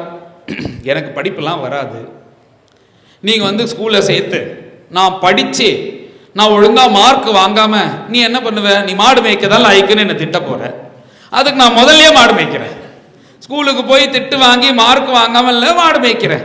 நம்மளோட குலத்தொழில் தானே மாடு மேய்க்கிறது, நான் முதல்லயே மாடு மேய்க்கிறேன் அப்படின்னு உடனே நந்தகோபுரம் சரின்ட்டார், சந்தோஷப்பட்டார். குலதெய்வம் தானே கத்துக்கிட்டோம். எடுத்தோடனே மாடு மேய்க்காதப்பா, கண்டுக்குட்டியை மேர் முதல்ல, அப்பதான் அது உனக்கு சாதீனம் ஆகும். நான் 6 வயசு பையன்னா முதல்ல கண்ணுக்குட்டியை மேய், அதை மேய்ச்சின்னு போய் பழகு, அப்புறம் மாட்டுக்கு வரலான்னொடனே சரின்னு எடுத்து. இப்ப மேல என்னன்னா, அந்த நந்தகோபனுக்கு தான் சொன்னனே 7 லட்சம் பசுக்கள்னு. 7 லட்சம் பசு இருக்குன்னா எத்தனை கண்ணுக்குட்டி இருக்கும், ஆயிரக்கணக்கான கண்ணுக்குட்டி ஆயிடுச்சுன்னு கிளம்புறாராம் அவர் மேய்க்கிறதுக்கு. இப்பதான் சொன்னல, இவர் ட்ரெண்ட் கிரியேட்டர்னு சொன்னல, இவர் எது பண்ணாலும் எல்லா பயிலும் பண்ணுவோம். அவன் என்ன பண்ணிட்டா, ஒரு பயிலும் ஸ்கூலுக்கு போல, நாங்களும் கண்ணன் கூட மாடு மேய்ச்சின்னு தான் போவோம் அப்படின்ட்டா. சரி ஓகே, எல்லாம் சரின்னாச்சு. எல்லா ராத்திரியும் கிருஷ்ணர் கூட போறான்னா யாரும் ஒன்றும் சொல்ல மாட்டான். இப்ப கிருஷ்ணர் தான் பிரதானமா இருக்கார். அவர் எப்படின்னா, அவர் தான் லீடர். அவர் லீடர் எப்படின்னா, கரெக்டா பங்க்சுவாலிட்டி ரொம்ப முக்கியம் அவருக்கு, சரியா இருக்கணும் எல்லாம், இல்லைன்னா அவ்வளவுதான், நாளைக்கு நீ கிடையாதுன்றவர். இவர் என்ன பண்றாருன்னா, வெடிகார்த்தால சொல்றாராம், 5 மணிக்கு ஒரு சங்கு ஊதுவேன், சங்கு ஊதினா அவரவர்கள் எழுந்து 3/4 மணி நேரத்துல குளிச்சு வெளில வந்துடணும் எல்லா பேரும்.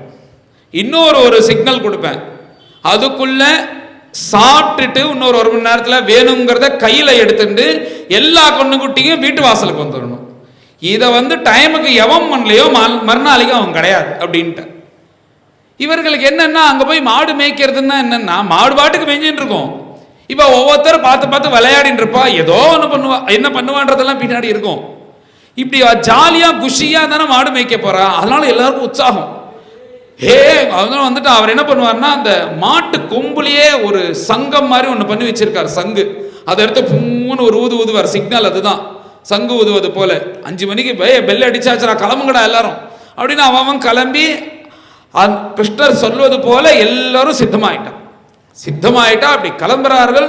அப்படியே கிளம்பினா கோபிகைகள்லாம் அந்த அழகை பார்த்துட்டு திருப்பி கண்ணன் எப்போ வரும், இப்ப மனசு முழுக்க கண்ணன் கிட்ட வந்துடுது. கோபிகைகள் இப்படி பார்த்தவனே அப்படி மாடை மேய்ச்சின்னு இப்படி காட்டுக்குள்ள வர வந்துட்டே இருக்கும்போது, அதான் சொன்னேன், இங்க ஒருத்தன் வரானா அவனுக்கு பகாசுரன்னு பேர். கொக்கு ரூபத்திலேயே வரான். கொக்குன்னா சின்ன கொக்கு இல்ல, ஆகாயத்துக்கும் பூமிக்கும் ஒரு கொக்கு இருந்தா எவ்வளவு பெருசா இருக்கும், அவ்வளவு பெருசா இருக்கு. அதோடைய அழகை வச்சு இப்படியே கொத்துவது போல வரான். உடனே பலராம சுவாமிகிட்ட கிருஷ்ணர் காமிச்சிட்டார், இவன் அசுரன், இவனை இங்கே பட்டுவாடா பண்ணிடணும்னு உடனே ஒன்னு சொல்றார் பலராம சுவாமி, மேல பண்ணு அப்படின்னு. உடனே கிருஷ்ணரும் இவனை சம்ஹாரம் பண்ணணும் தீர்மானம் பண்ணிட்டார். தீர்மானம் பண்ணனே அவன் வாயை திறக்கும் போது அவன் வாய்க்குள்ள பூந்துட்டு அதுக்கு தானே அவனும் காத்துட்டு இருக்கான். அப்படியே கிருஷ்ணரை விழுங்கி ஜீர்ணம் பண்ண வச்சிடலான்னு விழுங்கணும்னு நினைக்கிறான். அவன் தொண்டைக்கு முன்னாடி போய் கிருஷ்ணர் பிடிச்சு நின்றுட்டார். உடனே இவர் என்ன பண்ணார்னா, தான் யோக பிரபாவத்தினால அவருடைய உடம்ப ஒரு நெருப்பு கட்டி போல பண்ணிட்டார் கிருஷ்ணர். அவன் என்ன பண்ணினான்னா, நெருப்பு துண்டம் உள்ள இருக்கிறது போல இருக்கிறாலும் துப்ப ஆரம்பிச்சிட்டான். இப்படி துப்பும் போது அந்த அழகனுடைய நுனியை பிடிச்சின்னு தொங்கிண்டு ஒரு அழகா அப்படியே மேல ஆகாயத்துல தூக்கி போட்டார், இன்னொன்னு தூக்கி பூமியில தூக்கி போட்டு அப்படியே சம்ஹாரம் பண்ணிட்டார். இப்படி பக்கனை சம்ஹாரம் பண்ணிட்டார். சம்ஹாரம் பண்ணியாட்டி அடுத்தது அகன்னு ஒருத்தன் அவன் பாம்பு ரூபத்துல வரான். அவன் என்ன பண்றான்னா, ஆகாயத்துக்கும் பூமிக்கும் ஒரு பாம்பு வாயை திறந்து வச்சுட்டா எப்படி இருக்கும் அந்த மாதிரி படுத்துட்டு இருக்கான். ஒரு மலை பாம்பு மலை மாதிரி படுத்துட்டு இருக்கான், வாயை திறந்து வச்சுட்டு இருக்கான். என்னன்னா கிருஷ்ணர் வந்தா முழுங்கின்னு. இப்ப கிருஷ்ணர் என்ன பண்றாருன்னா, கிருஷ்ணரும் குழந்தைகளும் இந்த மாடை கொண்டு விட்டாச்சு, மாடெல்லாம் மேய்ஞ்சின்னு இருக்கு. இப்ப கிருஷ்ணரும் குழந்தைகளும் தீர்மானம் பண்ணிட்டா கண்ணாமூச்சி விளையாடுறது. கண்ணாமூச்சி விளையாடுறதுன்னு எல்லாம் இது பண்ணி, நீ பண்றியா நான் பண்றியான்னு கிருஷ்ணர் தான் திருடனா இருக்கணும், கண்ணை மூடிக்கணும்னு முடிவு பண்ணிட்டான். உடனே கிருஷ்ணன் நீ கண்ணை முடின்னு 120 வள்ளி எண்ணு, அதுக்குள்ள நாங்க ஒளிஞ்சிக்கிறோம்ட்டான். இப்படி ஒரு எண்ணின்ண்டே இருக்கா. அந்த குழந்தைகள்லாம் என்ன பண்றதுன்னா, எங்கேயாவது சேஃப்டியான ஒரு இடத்துல தெரியாத இடத்துல போய் ஒளிஞ்சிக்கணும்ன்றதுக்காக இப்படி இப்படி தேடி பார்த்தான். மலை பாம்பு தான் அது, ஆனா இவர்களுக்கு பார்க்க மலை போல இருக்கான், அது பாம்புன்னு தெரியல வாழ்வு. உடனே இதுல இருந்தா கிருஷ்ணனால கண்டுபிடிக்க முடியாதுன்னு எல்லா குழந்தைகளும் உள்ள போயிட்டான். உள்ள போயிட்டு நின்றுட்டு இருக்கான். அந்த கண்ணுக்குட்டிலாம் அவளை பார்த்து பே பேன்னு கத்துறது. இது நம்மளை காமிச்சு கொடுத்துரும் போல இருக்கேன்னு அந்த கண்ணுக்குட்டி ஏத்து எல்லாத்தையும் உள்ளே ஏத்திட்டான். இப்ப அந்த பாம்பு வாய்க்குள்ள அத்தனையும் அகப்பட்டு இவரு இப்படியே 100 120 எண்ணிட்டு இப்படி பார்க்கறார், அங்க தேடி பார்க்கறார். இந்த அசுரன் வாயில இந்த குழந்தைகள்லாம் மாட்டிடுதுன்னு இவருக்கு கவலை வந்துருது. உடனே அதுல ஒருத்தன் சொல்றான், டேய் இது என்னடா இது, இந்த இந்த இந்த பாம்புனுடைய வாயை பாரு, இந்த பாம்புனுடைய வாயை பாரு எப்படி இருக்கு, இந்த மலையனுடைய அந்த இடத்தை பாரு, இந்த சிகரத்தை இந்த சிகரத்தை பாரு, பாம்பனுடைய பல்லு மாதிரியே இருக்கே அப்படின்றான். அப்புறம் இந்த அந்த நாக்கு இருக்கு பார்த்தீங்களா, அந்த நாக்கை பார்த்து இந்த மலையனுடைய இந்த பாறையை பாரு, பாம்புடைய நாக்கு மாதிரியே இருக்கு அப்படின்றான். இப்போ ஒரு சரீரம்னா அந்த சரீரத்துல துர்நாற்றம் இருக்குமோ. இன்னொருத்த சொல்றான், பாத்தியா இந்த மலையில உள்ளுக்குள்ள ஏதோ காட்டு தீயில சிலதெல்லாம் எரிஞ்சின்னு இருக்கு, அது பாரு துர்நாற்றம் போல இருக்கு அப்படின்னு அந்த மலை பாம்ப மலையா நினைச்சுன்னு பேசிட்டு இருக்கான். இன்னொரு பையன் அதுல இருந்து சொல்றான், டே இது ஒரு கால் பாம்பா இருந்தா என்னடா பண்றது அப்படின்றான். உடனே இன்னொருத்தன் சொல்றான், டே எங்க பாட்டி சொல்லியிருக்காடா, பாம்பு வந்தான்னா கையை தட்டினா பாம்பு போயிடும்னு பாம்பு வாய்க்குள்ள உட்காந்துன்னு சொல்றான். இப்படி ஒவ்வொருத்தன் ஒவ்வொன்னு சொன்ன உடனே அதுல ஒருத்தன் எழுந்துட்டு நம்மளுக்கு என்னடா கவலை, அவன் பார்த்துக்கிறான் எதுவா இருந்தாலும் சொன்ன உடனே இப்ப கவலை பகவானுக்கு வந்துருது. உடனே பகவான் என்ன பண்ணார், நேரா இங்க பார்த்தா அந்த அகாசுரன் பேர், அந்த பாம்புனுடைய விஷத்துல குழந்தைகளாம் மயங்கியே விழுந்துட்டான். கொஞ்ச நேரம் ஆச்சு. வீக்ஷையா அமிர்த வருஷன்யான்னு தன்னுடைய அமிர்த கட்டாட்சத்தை போட்டு அவர்களை மேல அவளை வெளில அயச்சன் உள்ள போய் அதே போல அந்த வாயை கிழிச்சு கீழே போடுறார். அகாசுரவதமும் ஆயிடுது.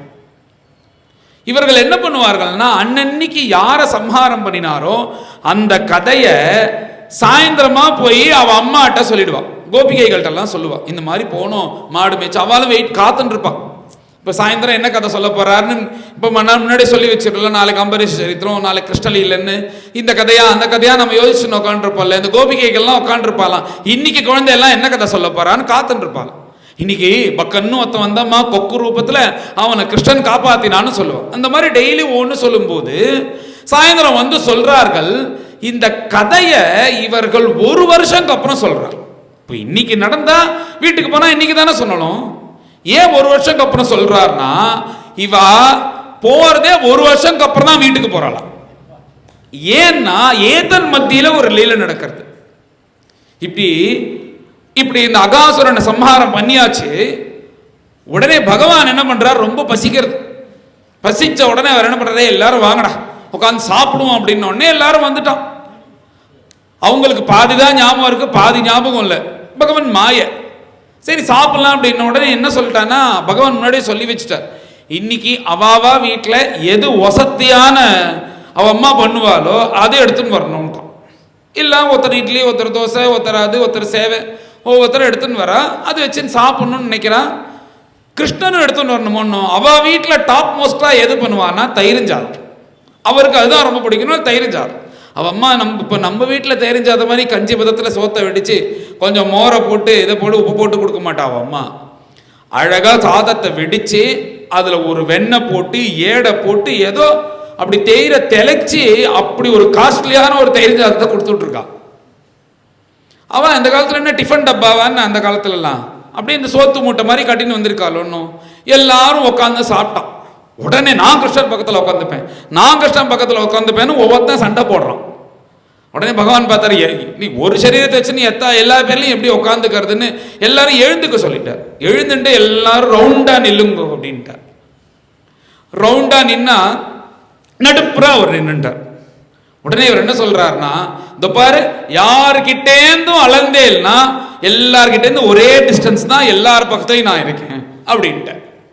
இவனுங்களுக்கெல்லாம் என்னன்னா, என் பக்கத்தில் உட்காரலைன்னா அந்த சீமாச்சு பக்கத்தில் உட்காந்துக்கலையோனோ அது வரையும் சந்தோஷம் அப்படின்னு எல்லா பயலுக்கும் ஒரே டிஸ்டன்ஸாக இருக்கிறதுனால சந்தோஷமா இருக்கான். இப்படி சாப்பிட்டுட்டே இருக்கும்போது பகவான் எப்படி சாப்பிட்டான்றதை சுகாச்சாரியால் வர்ணிக்கிறார், ஒரு போட்டோ மாதிரி வர்ணிக்கிறார். பிப்ரத்வேனும் ஜடர பட்டயோகோ ஸ்ருங்கவேத்ரே சகக்ஷே. அவர் எப்பயுமே கையில புல்லாங்குழல் வச்சுட்டு இருப்பாராம். இவர் புல்லாங்குழல் வச்சுட்டு வாசின்னு இருக்கிற பார்த்து அவனும் எல்லாருமே புல்லாங்குழல் வச்சுட்டு இருக்கான். அவங்க என்னன்னா அந்த ஊதுகுழல் இருக்கும் பாருங்க, விறகடுப்புக்கு ஊதுறது, அது புல்லாங்குழல் எடுத்துட்டு வந்துட்டான். அந்த பசங்களுக்கு இது புல்லாங்குழல், இதுல ஓட்டை இருக்கும், அதை இப்படி வச்சு வாசிக்கணும்லாம் தெரியாது. கிருஷ்ணர் வாசிக்கிறத பார்த்து அவன் வீட்டில் இருக்கிற ஊதுகுழல் எடுத்துட்டு வந்து அதை வச்சுன்னு பூன்னு வாயால சத்தம் கொடுத்துன்னு சுத்தின்னு இருக்கான். இப்ப எல்லா பயிலும் வச்சுட்டு இருக்கிறதுனால இவர் இப்ப இந்த இடத்துல போய் ஒருத்தன் முக்கியமான வச்சானா எல்லாரும் கொண்டு வச்சிருவா. நூற்றுக்கணக்கான பசங்க இருந்தான்னா எல்லாம் சேர்ந்துருமோன்னு அதை என்ன பண்ணினார்னா, இந்த பயல கூட சேர்க்க கூடாதுன்னு பிப்ரத்வேனும் ஜடர பட்டயோ அங்கங்க போட்டா அது மிஸ் ஆயிடும். அவருக்கு புல்லாங்குழல்னா ரொம்ப ரொம்ப பிடிக்குமா, அதனால யார்ட்டையும் கொடுத்துட மாட்டார். அதை அந்த புல்லாங்குழல் என்ன பண்றாருன்னா, அவர் வஸ்திரம் கட்டின்னு இருக்காரோ இடுப்புல, அந்த இடுப்புல அந்த வஸ்திரத்துக்கு நடுப்புல சொருக்கிட்டார். அது அப்படியே சேஃப்டியா. ஸ்ருங்கவேத்ரே சகக்ஷே. மேல இன்னொன்னு அவர் மேல ஸ்ருங்கவேத்ரே சகக்ஷே கையில ஒரு மாட்டு கொம்புலே செஞ்ச அந்த ஒரு சொன்னனே அந்த ஒரு வாத்தியம் போல சங்கம் போல ஒன்று வச்சுட்டு இருக்கார். மாடு ஓட்டுற சாட்டை குச்சி இது அங்கங்க வச்சா இதே மாதிரி தான் ஆகும். எங்க இருக்கு எந்த இருக்குன்னு தேடிட்டு இருக்கும்போது கெட்டிக்காரன் அப்படி பண்ண மாட்டான். அவர் என்ன பண்ணார்னா, அந்த மாட்டு கொம்புல செஞ்ச அந்த சங்கு மாதிரி இருக்கே அதுக்குள்ள இதை சொருகி ஒன்னுத்துக்குள்ள ஒன்று போட்டுட்டு அதை அங்கங்க வைக்காம இடது கை அசையா கை, பொதுவாக ஒரு கை சாப்பிட்றேன்னா இந்த கையில வச்சு சாப்பிடும்போது இடது கைக்கு இருக்குல்ல அது வச்சுட்டார். ஸ்ருங்கவேத்ரே சகக்ஷே. யோசிச்சு பண்ணணுமோன்னு எந்த காரியம் பண்ணினாலும் வலது கையில வச்சுக்கலாம், சாப்பிடும்போது இங்க வச்சுட்டு இப்படி இப்படி இப்படியா சாப்பிட முடியுமா? அதனால பண்ணும்போது யோசிச்சு பண்ணணும். அதனால அழகா இடது கையில அதை வச்சுட்டார். வாமே பானு இடது கையில இப்ப சாதத்தை வச்சுட்டார். மஸ்ருண கபலம் தத்பலானி அங்குலீஷு. இப்படி கையில் வச்சுட்டு இருக்காரா. அதில் தானே சொன்னேன், அந்த அம்மா அந்த சாத்திரத்துக்கு தான் அம்மா தயிரை போட்டிருக்கா. அதில் முழுக்க முழுக்க வெண்ணெய், ஏடு, பால் எல்லாம் கலந்தானு கொடுத்துருக்கா. இவர் மரத்தடியில் நின்று தானே சாப்பிட்றார். அந்த மரத்தழி அந்த கேப்லேருந்து ஒரு ரூபா சைஸுக்கு 10 ரூபா சைஸுக்கு அந்த சூரிய கிரணம் விழறதான். அது அந்த வெண்ணெயில பட்டு அந்த சூடு தாங்காம சொட்டுறதாம். ஜலத்தில் கையிலேருந்து அப்படியே வெண்ணெய் சொட்டுறதான். அப்படி ஒரு தயிர் சாதம் கேட்கறதுக்கே எவ்வளோ ஆசையா இருக்கு. இப்படி ஒரு தயிர் சாதம் நம்ம ஒரு நாளைக்கு ஜென்மால சாப்பிடணும்னு தோன்றதுன்னு அப்படி பண்ணி கொடுத்துருக்காளாம் யசோதம்மா. மஸ்ருண கபலம் தத்பலானி அங்குலீஷு. பொதுவா இந்த விதமா ஐட்டம் பண்ணிட்டு நன்னா சாப்பிட்றவனுக்கு போட்டாதான் அது நன்னா இருக்கும். இந்த அம்மா என்ன பண்ணியிருக்கா யசோதம்மானா, விதவிதமா ஊறுகாய் கொடுத்துருக்காங்க. தயிரிஞ்சாதுக்கு எது கான்ட்ராஸ்ட்? ஊறுகாய் தானே. ஊறுகாய் எல்லாம் தெரிஞ்சா சாப்பிட முடியுமோ? அழகா என்ன பண்ணியிருக்கான்னா, குட்டியா மாகாளி கொடுத்துருக்கா. அப்புறம் மாகாளி கிழங்கு, ஆவக்காய், மாவடு, அப்புறம் எலுமிச்சங்காய், அப்படி விதவிதமா ஊறுகாய் கொடுத்துருக்காளாம். சில அசடை என்ன பண்ண, அதை பார்த்தாலே நம்மளுக்கு வாந்தி வந்துடும். சாப்பிட உக்காந்தா ரசமா இருந்தாலும் சரி, குழம்பா இருந்தாலும் சரி, அதுலயே பாயசத்தை விட்டு அதே அப்பளத்தை போட்டு ஒரே குழச்சி சாப்பிட்டான்னா பக்கத்துல இருக்கிற நம்மளுக்கு வாந்தி வந்துடும். என்னடா பண்ற அப்படின்னு எல்லாம் வயிற்றுக்குள்ள போய் ஒன்னா தானே ஆறுது அப்படின்னு ஒரு வேதாந்தம் சொல்லுவான். ஏண்டா வயிற்றுக்குள்ள போய் ஒன்னா ஆறுறதுக்கு தான் 4 மணி நேரம் மெனக்கெட்டு எல்லாம் தனித்தனியா பண்ணியிருக்காளா? இப்ப தனித்தனியா பண்ணியிருக்கான்னா அதை ருசிச்சு சாப்பிடணும். ஒன்றும் கிருஷ்ணர் அப்படி பண்ணுவாராம். இப்படியே என்ன பண்ணுவாராம், முதல்ல ஒரு தயிர் சாதத்தை வாயில போட்டுப்பார், மாவுடை எடுத்து ஒரு கடி கடிப்பார். திருப்பி என்ன பண்ணுவார்னா, அந்த விரலுக்கு இடுக்கல அந்த மாவுடை கொண்டு வச்சிருவார். திருப்பி அடுத்தது ஆவக்காய் வச்சுட்டு இருப்பார், அதை எடுத்து ஒரு கடி கடிப்பார். திருப்பி கடிச்சிட்டு அதே இடத்துல வச்சிருவார். பொதுவா நம்ம எடுத்த பொருளை எடுத்த இடத்துல வச்சுட்டோம்னா நம்ம ஒரு நாட்கள்ல பாதி நேரம் சேவ் பண்ணிடலாம். நம்ம எடுத்த பொருளை எடுத்த இடத்துல வைக்காம தேடுறதுலயே நம்ம நாள் முழுக்க போயிடுறது. இங்க வச்சேன் அங்க வச்சேன் அங்க வச்சேன்னு தேடி யோசிச்சு பாருங்க. எழுதி பார்த்தா தெரியும், அதுலயே ஒரு 2 மணி நேரம் போயிருக்கும் ஒரு நாளைக்கு. இது ஒரு யோகம். அதை சொல்லி கொடுக்கிறாராம் பிரபு. எடுத்த பொருளை எடுத்த இடத்துல வைக்கணும் அப்படின்றது ஒரு யோகம். அதே மாதிரி சாப்பிடுறாராம். தத்பலானி அங்குலீஷு. இப்படி அம்மா ஆசையா கொடுத்தா அதை ஆசையா ஒருத்தன் சாப்பிடணும். திஷ்டன் மத்தியே ஸ்வபரி சுஹுர்தா. இப்படி நடுப்புற நின்றுட்டு இப்படி மூஞ்சியா வச்சு சாப்பிட்டா நன்னாவா இருக்கும். ஹாசயன்னு நர்மபிஸ்வைஹி. அதுல ஒருத்தன் எதா பண்ணான்னா கிண்டல் பண்ணிட்டு சிரிச்சுட்டு எல்லாரும் கலகலன்னு சாப்பிடும்போது சிரிச்சுன்னு சாப்பிடும். இப்படியே அழுது வடிஞ்சுட்டு அவன் என்ன பண்ணா, சீரியலை பார்த்துட்டு அவன் அடிக்க, அவளை ஏதாவது பண்ண, அவன் அழ, நீ அழ. இப்படி திங்கிற சோறு உன் உடம்புக்குள்ள போய் இன்னும் உனக்கு துக்கத்தை தான் கொடுக்கும். அதனால இந்த டிவி பார்க்கறது இது பார்க்கறது எல்லாத்தையும் சாப்பிடும்போது நிறுத்திடணும். சந்தோஷமா 4 நல்லதை கேட்டுட்டு சாப்பிடணும். ஹாசயன்னு நர்மபிஸ்வைஹி ஸ்வர்கே லோகே மிஷதி புபுஜே யஜ்ஞபுக் பாலகேலி. இப்படி உலகத்துல இருக்கிற அத்தனை தேவர்களும் பார்த்து அசூயப்படுவது போல இங்க இவர் சாப்பிட்ட உடனே இந்த தேவர்கள்லாம் பார்க்கறான், நாம இந்திரனா இருந்து சந்திரனா இருந்து வீணா போனோம். இந்த மாதிரி பகவான் கோவில் இருந்து சாப்பிட்ற பாக்கியம் நம்மளுக்கு என்ன கிடைச்சது? போனா பகவானே நமஸ்காரம் பண்ணி தான் வர முடியாது. அதனால இவர்கள்லாம் என்ன பண்ணாருன்னா, சரி விடு, இங்கேதான் அங்க கீழே சிந்தி இருக்கிறத பிரசாதமாவது சாப்பிடுவோம்னா பகவான் சொல்லிட்டார். எவனா இருந்தாலும் கீழே ஒரு பருக்க கூட சிந்தக்கூடாதுன்னு முன்னாடியே சொல்லிட்டார். அதனால கிருஷ்ணர் சொன்னா எல்லா பயிலும் அவ்வளவுதான், அதுக்கு மீறவே மாட்டானா. ஒரு பருக்க கூட ஒரு பயிலும் சிந்தலை. உடனே பிரம்மதேவன் சொல்றார், சரி பரவாயில்ல, எப்படி இருந்தாலும் கையலம்பரத்துக்கு யமுனா கரைக்கு வருவாளோன்னு நம்ம மீனா இருந்து உள்ளுக்குள்ள எல்லாத்தையும் சாப்பிட்டுடலாம் அப்படின்னு நினைக்கிறேன். இவ நேரா கேட்டிருந்தாலே பகவான் கொடுத்துருப்பார். இவன் ஒன்று தனியா பிளான் பண்றதுனால உங்க வேலையை பாருங்க, நான் என் வேலையை பார்க்கறேன்னு பகவான் பார்த்துட்டார். மீனா இருக்கார்கள். இவர் என்ன பண்றாருன்னா, பகவான் இன்னைக்கு ஒரு பயலும் கையெழும்ப கூடாது, அவன் நக்கிடுங்க. நக்கினதுக்கு அப்புறம் கொஞ்சம் பாக்கி இருந்ததுன்னா சாமர்த்தியம் இருந்தா அடுத்தவன் வேஸ்டில தொடச்சிருக்கோம். இப்படி தப்பிச்சுருக்கோ சொன்ன உடனே அவரவர்கள் பார்த்துட்டான். பகவான் சொல்லிட்டா போதும். ஒன்றும் இப்படி தீர்மானம் ஆச்சு. ஒரு கையும் அலம்பல ஒரு பயலும். உடனே பிரம்மதேவனுக்கு கோபம் வந்துடுது. இந்த குழந்தைகளை வச்சிருந்தானே இவ்வளோ இது பண்ற, இந்த குழந்தைகள் எல்லாம் அழிச்சுன்னா நான் ஏன் உலகத்துக்கு அழிச்சுன்னு போயிடுறேன். அப்படின்னு தீர்மானம் பண்ணினார். இப்ப பார்த்தா கிருஷ்ணர் மாத்திரம் அந்த பக்கம் ஒரு பக்கமா போறார். வந்து பார்த்தா அத்தனை குழந்தைகள் கண்ணுக்குட்டி எதுவுமே காணும். என்னடா திடீர்னு இத்தனையும் காணமே, கிருஷ்ணரை நம்பிதானே அத்தனை பேர் அமைச்சிருக்கா அப்படின்னு இப்படி யோசிச்சு பார்த்தா பிரம்மதேவனுடைய வேலைன்னு தெரிஞ்சிருது. அசடா இருந்தாதான் பிரம்மதேவனே என்னை மன்னிச்சுக்கோங்க, நீங்க எத்தனை திருப்பி கொடுத்துருங்க, நான் போய் ஒப்படைக்கணும், அவ என்னை திட்டுடுவான்னு அசடா இருந்தா தானே யோசிப்பான். சர்வசக்தனா இருக்கிற பகவான் என்ன பண்றாருன்னா பிரம்மதேவன்கிட்ட போய் எதுவும் கேட்கல.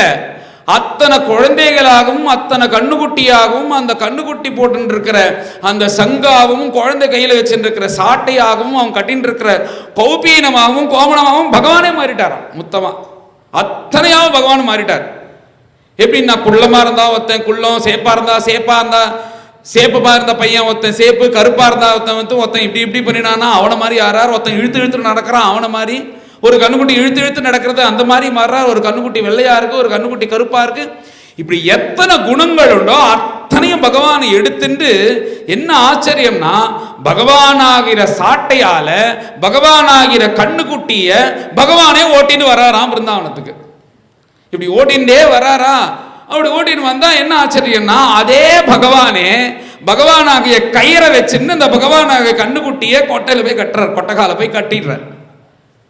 கட்டிட்டு இப்படி திருங்கின்னு இருக்காரு. இப்படி இருந்து பார்த்துப்போம் பிரம்மதேவன் என்னதான் பண்றான்னு பார்த்துப்போம்னு அவர் அங்க கொண்டு வச்சுட்டார். அதான் நான் சொன்னேன்ல, இங்கேயும் நம்ம பூலோகத்துக்கும் தேவலோகத்துக்கும் டைம் லேப்ஸ் உண்டு. இங்க ஒரு வருஷம் ஆயிடுத்துன்னா அங்க 1 மணி நேரம் கூட இருக்காது. அந்த இது இங்க நடந்துட்டு இருக்கு. இப்படி இருந்துட்டே இருக்கும் போது தான் பிரம்மதேவன் என்ன பண்றான்னு பாப்போம்னு பகவான் இருக்கார். திடீர்னு பார்த்தா அங்க இங்க பூலோகத்துல ஒரு நாளைக்கு இந்த கோபர்கள்லாம் என்ன பண்றான்னா இந்த மாடை அடக்கிறான். அந்த கோவர்தன மலை, அந்த மலைச்சாரல்ல மாடு மேய்ச்சின்னு இருக்கா இவர்கள்லாம். உடனே இந்த கண்ணுக்குட்டி எல்லாம் இப்படி கிராஸ் ஆகுது. கிருஷ்ணர் மேய்ச்சின்ற கண்ணுக்குட்டியை கிராஸ் ஆகும் போது அத்தனை மாடும் வாழை சுருட்டின்னு இந்த கண்ணுக்குட்டி கிட்ட ஓடி வருது.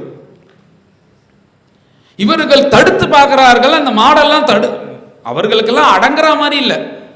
தனக்கு அடங்கலன்னு உடனே கோபம் வந்துருது அந்த கோபர்களுக்கெல்லாம். இது யார் ஓட்டின்னு வந்தா? அந்த குழந்தைகள் தானே ஓட்டின்னு வந்தான். உடனே இருந்த பயலேன்னு அவனை அடிக்கிறதுக்காக அந்த கோபர்கள்லாம் வரா. இத்தனை இருக்கணும். அந்த வந்த கோபர்கள் அந்த குழந்தைகளை கண்டிக்காம அந்த குழந்தைய மடிய போட்டுன்னு கொஞ்சரா அத்தனை பேரும். அந்த பசுமாடு அதுக்கு அப்பதான் பிறந்த கண்ணுக்குட்டி இருக்கு, அதை விட்டுட்டு இதுக்கு முறந்த பிறந்த கண்ணுக்குட்டியை இதை கொஞ்சின்னு இருக்கு. இத பலராம சுவாமி தூரக்கலைந்து பார்க்கிற. பார்த்துட்டு இது என்ன ஆச்சரியமா இருக்கு, உலக எதிரேகமா இருக்கே. ஒரு மாடு இருக்குன்னா 2 வருஷம் முன்னாடி போட்ட கண்ணை போய் கொஞ்சின்னு இருக்குமா, இப்ப போட்ட கண்ணுக்குட்டியை உட்காந்துன்னு கொஞ்சின்னு இருக்குமா?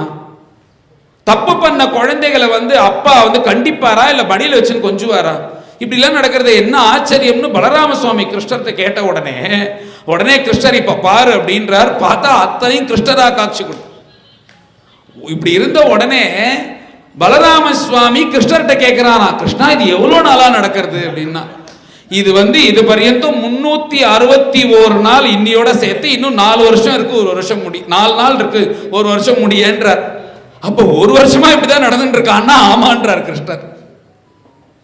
இங்க இப்படி ஆயிடுத்தா. மேல பிரம்மதேவன் என்ன பண்றாருன்னா அவர் மேலைக்கு இங்க இழுக்கையும் போயிட்டு வந்துட்டு இருக்காரு. அவர் மேலையும் கண்ணுக்குட்டி இருக்கு, இங்க கீழே பிருந்தாவனத்தை பார்க்கலாரு, இங்கேயும் இருக்கு. என்னடா இது அப்படின்னு திருப்பி சொரிச்சுட்டே மேல போறார், அங்கேயும் கண்ணுக்குட்டி இருக்கு. இவர் இப்படி போயிட்டு வரத்துக்குள்ளேயே இங்க 1 வருஷம் ஆயிடுது. இவருக்கு ஆச்சரியம் தாங்கல. சரி, கண்ணன் நாம இங்க வரும்போது அங்க போய் எல்லாத்தையும் எடுத்துட்டு வந்துட்டாரா அப்படின்னு இவர் யோசிச்சுட்டே திருப்பி பிருந்தாவனத்துக்கு வர்றார். வந்த உடனே கிருஷ்ணர் என்ன பண்றாருன்னா பிரம்மதேவனுடைய வேஷத்தை போட்டு பிரம்மலோகத்துக்கு போயிடுறார். போன உடனே அவன் வாசல்ல உட்காந்துருக்கான் காவலாளி, அவன் செக்யூரிட்டி எழுந்து உட்காந்துக்கிறான். இப்படி சலாம் அடிக்கிறான், எழுந்துக்கிறான். காத்தாலேருந்து முதலாளி போயிட்டு வந்துட்டு இருந்தான்னா அவனுக்கு கஷ்டமா இருக்கு. 10 தடவை எழுந்து உட்காந்துட்டான். இப்போ 11 தடவை எழுந்துக்க போறான். உடனே அவர் சொல்லிட்டார், பாரு நீ எழுந்துக்கலாம் வேணாம், மரியாதை கொடுத்ததெல்லாம் போதும். நான் பூலோகத்துல ஒரு அசுரன் கூட சண்டை போட்டு இருக்கேன், அவன் கூட சமாளிச்சுட்டேன். ஆனா ஒரு லெவலுக்கு மேலே என்னால சமாளிக்க முடியல. அவன் வந்துட்டு இருக்கான். அவன் அசுரன் மாதிரி கண்ணங்கரேன்னு மீசையோட இருக்க மாட்டான், என்ன மாதிரியே இருப்பான். 4 தலையோட இருப்பான், என்ன மாதிரியே இருப்பான். அவன் என்ன துரத்தின்னு வந்துட்டு இருக்கான். அதனால அவன் வந்த உடனே யாரு என்ன ஏதுன்னு கேட்காத, நல்ல தர்ம அடி போடு. நீ அடிக்கும் போது நான் தாண்டா அவன் முதலாளி, பிரம்மா பிரம்மான்னு கேட்காது, நான் தான் அவன் முதலாளி. இதையும் முன்னாடியே சொல்லி கொடுத்துட்டார் பகவான். இத்தனையும் சொல்லி கொடுத்துட்டு ஒரு ஈஸி சேரை போட்டுட்டு உட்காந்துன்னு பார்த்துட்டு இருக்காராம் பகவான், என்ன நடக்கிறது பார்ப்போம். இதே போல பிரம்மா 4 தலையை ஒவ்வொரு தலையா மாத்தி மாத்தி மாத்தி சொரிச்சுட்டு, என்னடா அது இங்கேயும் இருக்கு அங்க இருக்கு, எது உண்மைன்னே தெரியல அப்படின்னு உள்ள வந்தா குபீர்னு பாஞ்சானுங்க 2 பேரும் தர்மடி போட்டான். டே நான் தாண்டா அவன் முதலாளி பிரம்மானே, எங்க முதலாளி நீ சொல்லுவேன்னு சொன்னான்னு போடுறான். நீ யார பேச்ச கேட்டுறா இத்தனையும் பண்ற அப்படின்னா, தோ எங்க முதலாளி உள்ள இருக்கார் பாரு அப்படின்னு உடனே அந்த ஈஸி சேர்ல பகவானை காணும். உடனே பிரம்மதேவன் நினைக்கிறார், நான் உன்னை ஏமாத்தணும்னு நினைச்சேன், நீயே என்னை ஏமாத்திட்ட, இதுதான் தகும் அப்படின்னு என்ன பண்றாருன்னா, அத்தனை மாடு கன்று குழந்தைகள் எல்லாத்தையும் அழிச்சுண்டு திருப்பி கொண்டு விடணும்னு தீர்மானம் பண்ணிட்டார். கொண்டு விடணும்னு தீர்மானம் பண்ணிட்டா, இங்க என்ன ஆச்சரியம், பிருந்தாவனத்துக்கு அழைச்சின்னு வந்துட்டார். கொண்டு விடணும்னா அந்த கிருஷ்ணர்கிட்ட தான் எடுத்துன்னு போனார். அந்த கிருஷ்ணன் கிட்ட விடணும்னு எங்க இருக்கான் அந்த கிருஷ்ணன் பார்க்கும்போது, அந்த மாயாவியா இருக்கிற கிருஷ்ணன் என்ன பண்றாருன்னா, அன்னைக்கு சாதம் சாப்பிட்டதுக்கு அப்புறம் தானே இந்த குழந்தைகள் எல்லாம் தூக்கின்னு போனார். அதே கையில் அந்த இலைய வச்சுட்டு கை காயாத போது அலம்பக்கூடாதுன்னு சொன்னாரு. அதே கிருஷ்ணன் கையில சாதத்தை வச்சுட்டு என் கண்ணுக்குட்டி காணும், ஏன் கோப குழந்தைகள்லாம் காணும்னு அழுதுண்டே சுத்தின்னு இருக்கிறது போல காட்சி கொடுக்கிறார். உடனே பிரம்மதேவன், நீ அத்தனையும் பண்ணிட்டு இப்ப இங்க எல்லாரையும் காணும், எனக்கு யாரா தேடி கொடுத்தா தேவலான்னு இப்படியும் பண்றிய பிரபு, உன்னை நான் ஏமாத்தணும்னு நினைச்சிட்டேன், நானே ஏமாந்து போயிட்டேன். பிரம்ம மோகனலில பிரம்மதேவன் அவனை மோகிக்கணும்னு நினைச்சு தானே மோகிச்சு போய் அப்படியே விழறாராம் கண்ணனுடைய திருவடியில். அவருக்கு என்னன்னா இந்த மாதிரிலாம் பண்ணணும்ன்ற ஆசை இல்லை. பிரம்மதேவனும் அவரும் ஒரு சிருஷ்டிகர்த்தா தானே, அவருக்கு பொறாமையாம். வேணும் இந்த பூதனைக்காக நீ எல்லாம் லீலை பண்ற, நான் யார், உன்னுடைய முதல்ல குழந்தை, எனக்காக நீ ஒரு லீலை பண்ண வேணாமா? நாளைக்கு கதை சொல்லும் போது பிரம்மதேவனுக்காக ஒரு லீலை பண்ணாருன்னு வரணும்ல, அதுக்காக பண்ணாராம். இதை எல்லாரும் சொல்லணும்ன்றதுக்காக இத்தனையும் பண்ணி ஸ்பெஷலா எனக்கு நீ ஒரு லீவ் பண்ணா தானே எனக்கு சந்தோஷமா இருக்கும். எவனுக்கோ கொடுக்குற நீ எனக்கு கொடுக்கணுமானோ அந்த அனுகிரகத்தைன்னு அதுக்காக பண்றாராம். உடனே மேலேந்து கீழே விழுந்து திருஷ்டாத்வரேன நிஜ தோரணத்தோ அவதீரியா, திருவடியில விழுந்து அவர் விழுதாராம், ஒரு தங்க கம்பம் விழுவது போல விழுந்து 42 ஸ்லோகம் ஸ்தோத்திரம் பண்ணி, பிரபோ எனக்கு என்னன்னா எனக்கு அடுத்த பிறவின்னு ஒன்று கொடுப்பியோன்னும், அப்படி நீ கொடுக்கும்போது நீ என்ன பண்ணணும்னா, உனக்கு என்ன பிறவி வேணும் அப்படின்னு கேட்கிறார் பகவான். இந்த கோபிகைகளா பிறக்கிறியா, அனுகிரகம் பண்ணட்டுமான்னா அவ்வளோ பாக்கியம் நான் பண்ணலை அப்படின்ட்டேன். சரி கோபிகைகளா வேணாம், இந்த கோப குழந்தைகள்லாம் என் கூட சுத்துறாளே இவாளா பிறக்கணும்னு நீ ஆசைப்படுறியான்னா அதுவும் வேண்டாம். சரி அதையும் விட்டுடு, இந்த கண்ணுக்குட்டி எல்லாம் நான் மாடு மேய்ச்சின்னு இருக்கும் போது நான் அப்படி புல்லாங்குழல் வாசிக்கும் போது என் காலை நக்கறதே, அந்த மாதிரி ஒரு ஜென்மா வேணுமான்னா அதுவும் வேண்டாம்.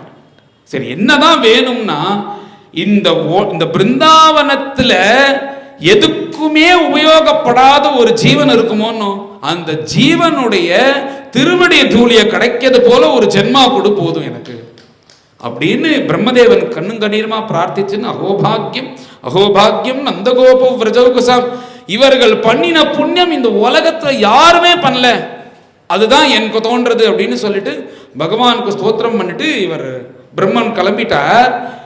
இப்பதான் அவர்கள் உண்மையான குழந்தைகள் ஊருக்கு வர, இத்தனை நாளா இது டூப்ளிகேட். அந்த ஒரு வருஷம் இவா இன்னைக்கு அவ அம்மாட்டெல்லாம் சொல்றாலாம், இன்னைக்குதான் பாம்பை சம்ஹாரம் பண்ணினார்னு. ஒரு வருஷம் முன்னாடியே அகாசுர சம்ஹாரம் ஆயிடுத்து. ஆனா இவர்கள் சொல்றது என்னன்னா, ஒரு வருஷத்துக்கு அப்புறம் இன்னைக்குதான் கொலை பண்ணினான்னு சொல்றாளாம். இந்த கதை சுகாச்சாரியால் சொல்லலைன்னா நம்மளுக்கு தெரியவே தெரியாது. இது ரகசியமா நடந்தக்கூடிய கதை. இப்படி பிரம்மதேவனுக்கு அனுகிரகம் பண்ணி, அடுத்தது காளிங்கன்னு ஒருத்தன் வரான். அவன் எப்படி இருக்கான்னா, அந்த ஜலத்துக்குள்ள அவன் வேற இடத்துல இருந்தான். அங்க கருடனுடைய பாதிப்பு தாங்க முடியாம அங்கேருந்து கிளம்பி வந்தான். யமுனனுடைய அந்த நதியினுடைய ஜலம் ஒரு பக்கம் நிறைய தேங்கி இருந்தது. இது சௌக்கியமான இடமா இருக்குன்னு உள்ள இருக்க ஆரம்பிச்சான். அங்க இருந்து உள்ள இருக்கான். அவனுக்கு நிறைய தலைகள் உண்டு. அவன் பத்னிகளோட தங்கியிருக்கான் அங்க உள்ளுக்குள்ள. அவனுடைய இது என்னன்னா, அந்த தட்டாகம், அந்த குளமே விஷமா எடுத்து மேல இருக்கிற அந்த மரங்கள்லாம் பட்டு போக ஆரம்பிச்சிருது. ஒரு நாளைக்கு மாடு மேய்ச்சின்னே வரும்போது இந்த கோப குழந்தைகள்லாம் போய் அந்த ஜலத்தை குடிச்சா மயங்கி விழுந்துட்டான். என்னன்னு பார்த்தா இவனால உடனே கிருஷ்ணர் அதை சரி பண்ணிட்டு இவனை முதல்ல இங்கேருந்து கலப்பணும், இங்க இருக்கக்கூடாதுன்னு மறுநாளைக்கு வருவோம்னு சொல்லிட்டார். இவர் என்ன பண்றாருன்னா எப்பயும் பலராம சுவாமி கூட தான் வருவார். மறுநாளைக்கு அவர் ஐச்சன் போல. ஏன் இந்த தடவை பலராம சுவாமி ஐச்சன் போலன்னா, அவரும் பாம்பு இவரும் பாம்பு. இவனை ஏதாவது நம்ம பண்ணும்போது அவர் வேணாமே சிபாரிசு பண்ணான்னா அண்ணா பேச்சு மீறா மாதிரி ஆயிடும். அப்புறம் அதனால இவர் இருந்தால் சரி வராதுன்னு அண்ணாவை இங்கே இருந்தால் எல்லாரும் கவலைப்படும் போது அவர் சமாதானப்படுத்தட்டோம்னு பலராம சுவாமியை இங்கே வீட்டில் விட்டுட்டார். நேராக வந்தார். அந்த மரத்து மேலே ஏறி உள்ள குதிச்சா, இந்த சின்ன குழந்தை தானே நம்மளை என்ன பண்ணிட போறதுன்னு அந்த வாளை எடுத்து அந்த வால்னாலேயே அப்படி கட்டிடலான்னு அந்த காளியன் வரான். அந்த காளியன் இப்படி கட்ட வரும்போது அந்த வாளை பிடிச்சி தன் காலாலேயே ஒரு அழுத்துறார். அவனுக்கு அப்படியே ஏதோ உடம்புலேருந்து யாரோ பிராணனை பிடுங்குவது போல இருக்கு. இப்படி கண்ணன் கீழே இறங்கிட்டான். அங்க விஷப்பாம்பு இருக்கு அப்படின்னோடனே யசோதம்மா எல்லாரும் அந்த இடத்துல கதறார்கள், கண்ணனுக்கு எதாவது ஆயிடுமோன்னு. அப்படி பார்த்துட்டே இருக்கும்போது பகவான் என்ன பண்றாருன்னா, அவனுடைய வாளை பிடிச்சுட்டே அவனுக்கு நிறைய தலைகள் இருக்கணும் அது மேல ஏறி நின்றுட்டார். பார்த்தா இப்படியே இந்த யமுனையிலேருந்து வெளில வரார். சப்போர்ட்டுக்கு அந்த வாளை கையில பிடிச்சிட்டு இப்படி இடது கையில பிடிச்சிட்டு இருக்கார். அவர் என்ன பண்றாருன்னா, இவனை எப்படியாவது இந்த கண்ணனை தாக்கிடணும்ன்றதுக்காக ஒவ்வொரு தலையும் இப்படி தூக்குறது. அந்த பாம்பு தூக்கும் போது இவர் என்ன பண்றாருன்னா, இந்த தலையா தூக்குறேன்னு அது மேல கால் வைக்கிறார். அந்த பக்கம் ஒரு தலை தூக்குறது, அது மேல கால் வைக்கிறார். இப்படி மாத்தி மாத்தி மாத்தி மாத்தி கால் வைக்கிறது எப்படி இருக்குன்னா, பார்க்கிறவர்களுக்கு நர்த்தனம் பண்ணுவது போல இருக்கு, டான்ஸ் ஆடுவது போல இருக்கு. இங்க பகவான் நர்த்தனமே பண்ணல காளிங்கன் மேல. அவர் என்ன பண்ணினார்னா, காளியனோட திமிர அடக்கணும்ன்றதுக்காக அந்த தலை மேல கால் வைக்கிறார். இப்படி மாத்தி மாத்தி வைக்கும் போது இங்கேருந்து பார்க்கும்போது அவன் டான்ஸ் ஆடுவது போல தெரியறதா. அதுதான் காளிய மர்தனம் காளிய நர்த்தனமாக தெரியறது. இப்படி பார்த்த உடனே சகல கலா ஆதி குருஹு நர்த்தா, யாருன்னா எல்லா கலைக்கும் ஆதி இவர் தானே. அவர் அப்படி கால் வைக்கிறது பார்த்தா பரதம் ஆடுவது போல இருக்கான். உடனே தேவதைகள்லாம் அவ வாத்தியம் எடுத்துன்னு வாசிக்க ஆரம்பிச்சிட்டான். அது அப்படியே ஒரு மியூசிக் கான்சர்ட் மாதிரி நடக்கிறது. இப்படி இருந்துட்டே இருக்கும்போது அந்த காளியனுக்கு தானே சிரமமா இருக்கும், எல்லாருக்கும் சந்தோஷமா இருக்கு. ஒரு லெவல் ஆனதுக்கு அப்புறம் அவன் பார்த்தா, என்ன விட்டுடுப்பா, இதுக்கு மேல என் தலை வலிக்கிறது அப்படின்னு உடனே அந்த நாகபத்னிகள்லாம் ஸ்தோத்திரம் பண்ண ஆரம்பிச்சான். என் ஆத்துக்கார காப்பாத்திடுங்கோ, இதுக்கு மேல அவருக்கு தண்டனை கொடுக்காதீங்கோ, நீங்க பண்ணது சரிதான், நாங்க இங்க இருக்கக்கூடாதுதான், நீங்க மன்னிச்சிடணும் அப்படின்னோடனே நான் மன்னித்தேன்னு அவனும் விழுந்து சரணாகதி பண்றான். உடனே பகவான் சொல்லிட்டார், நீ கவலைப்படாத, பழைய இடத்துக்கே போ, கருடன் உன்னை எதுவும் பண்ண மாட்டான்னு நான் சொல்லிடுறேன் அப்படின்னு. உடனே கருடன் இவருடைய அசிஸ்டன்ட் தானே. உடனே இவர் சொல்லிட்டா, கருடன் எதுவும் பண்ணல, அவன் திருப்பி சமுத்திரத்துக்குள்ளேயே போயிட்டான்.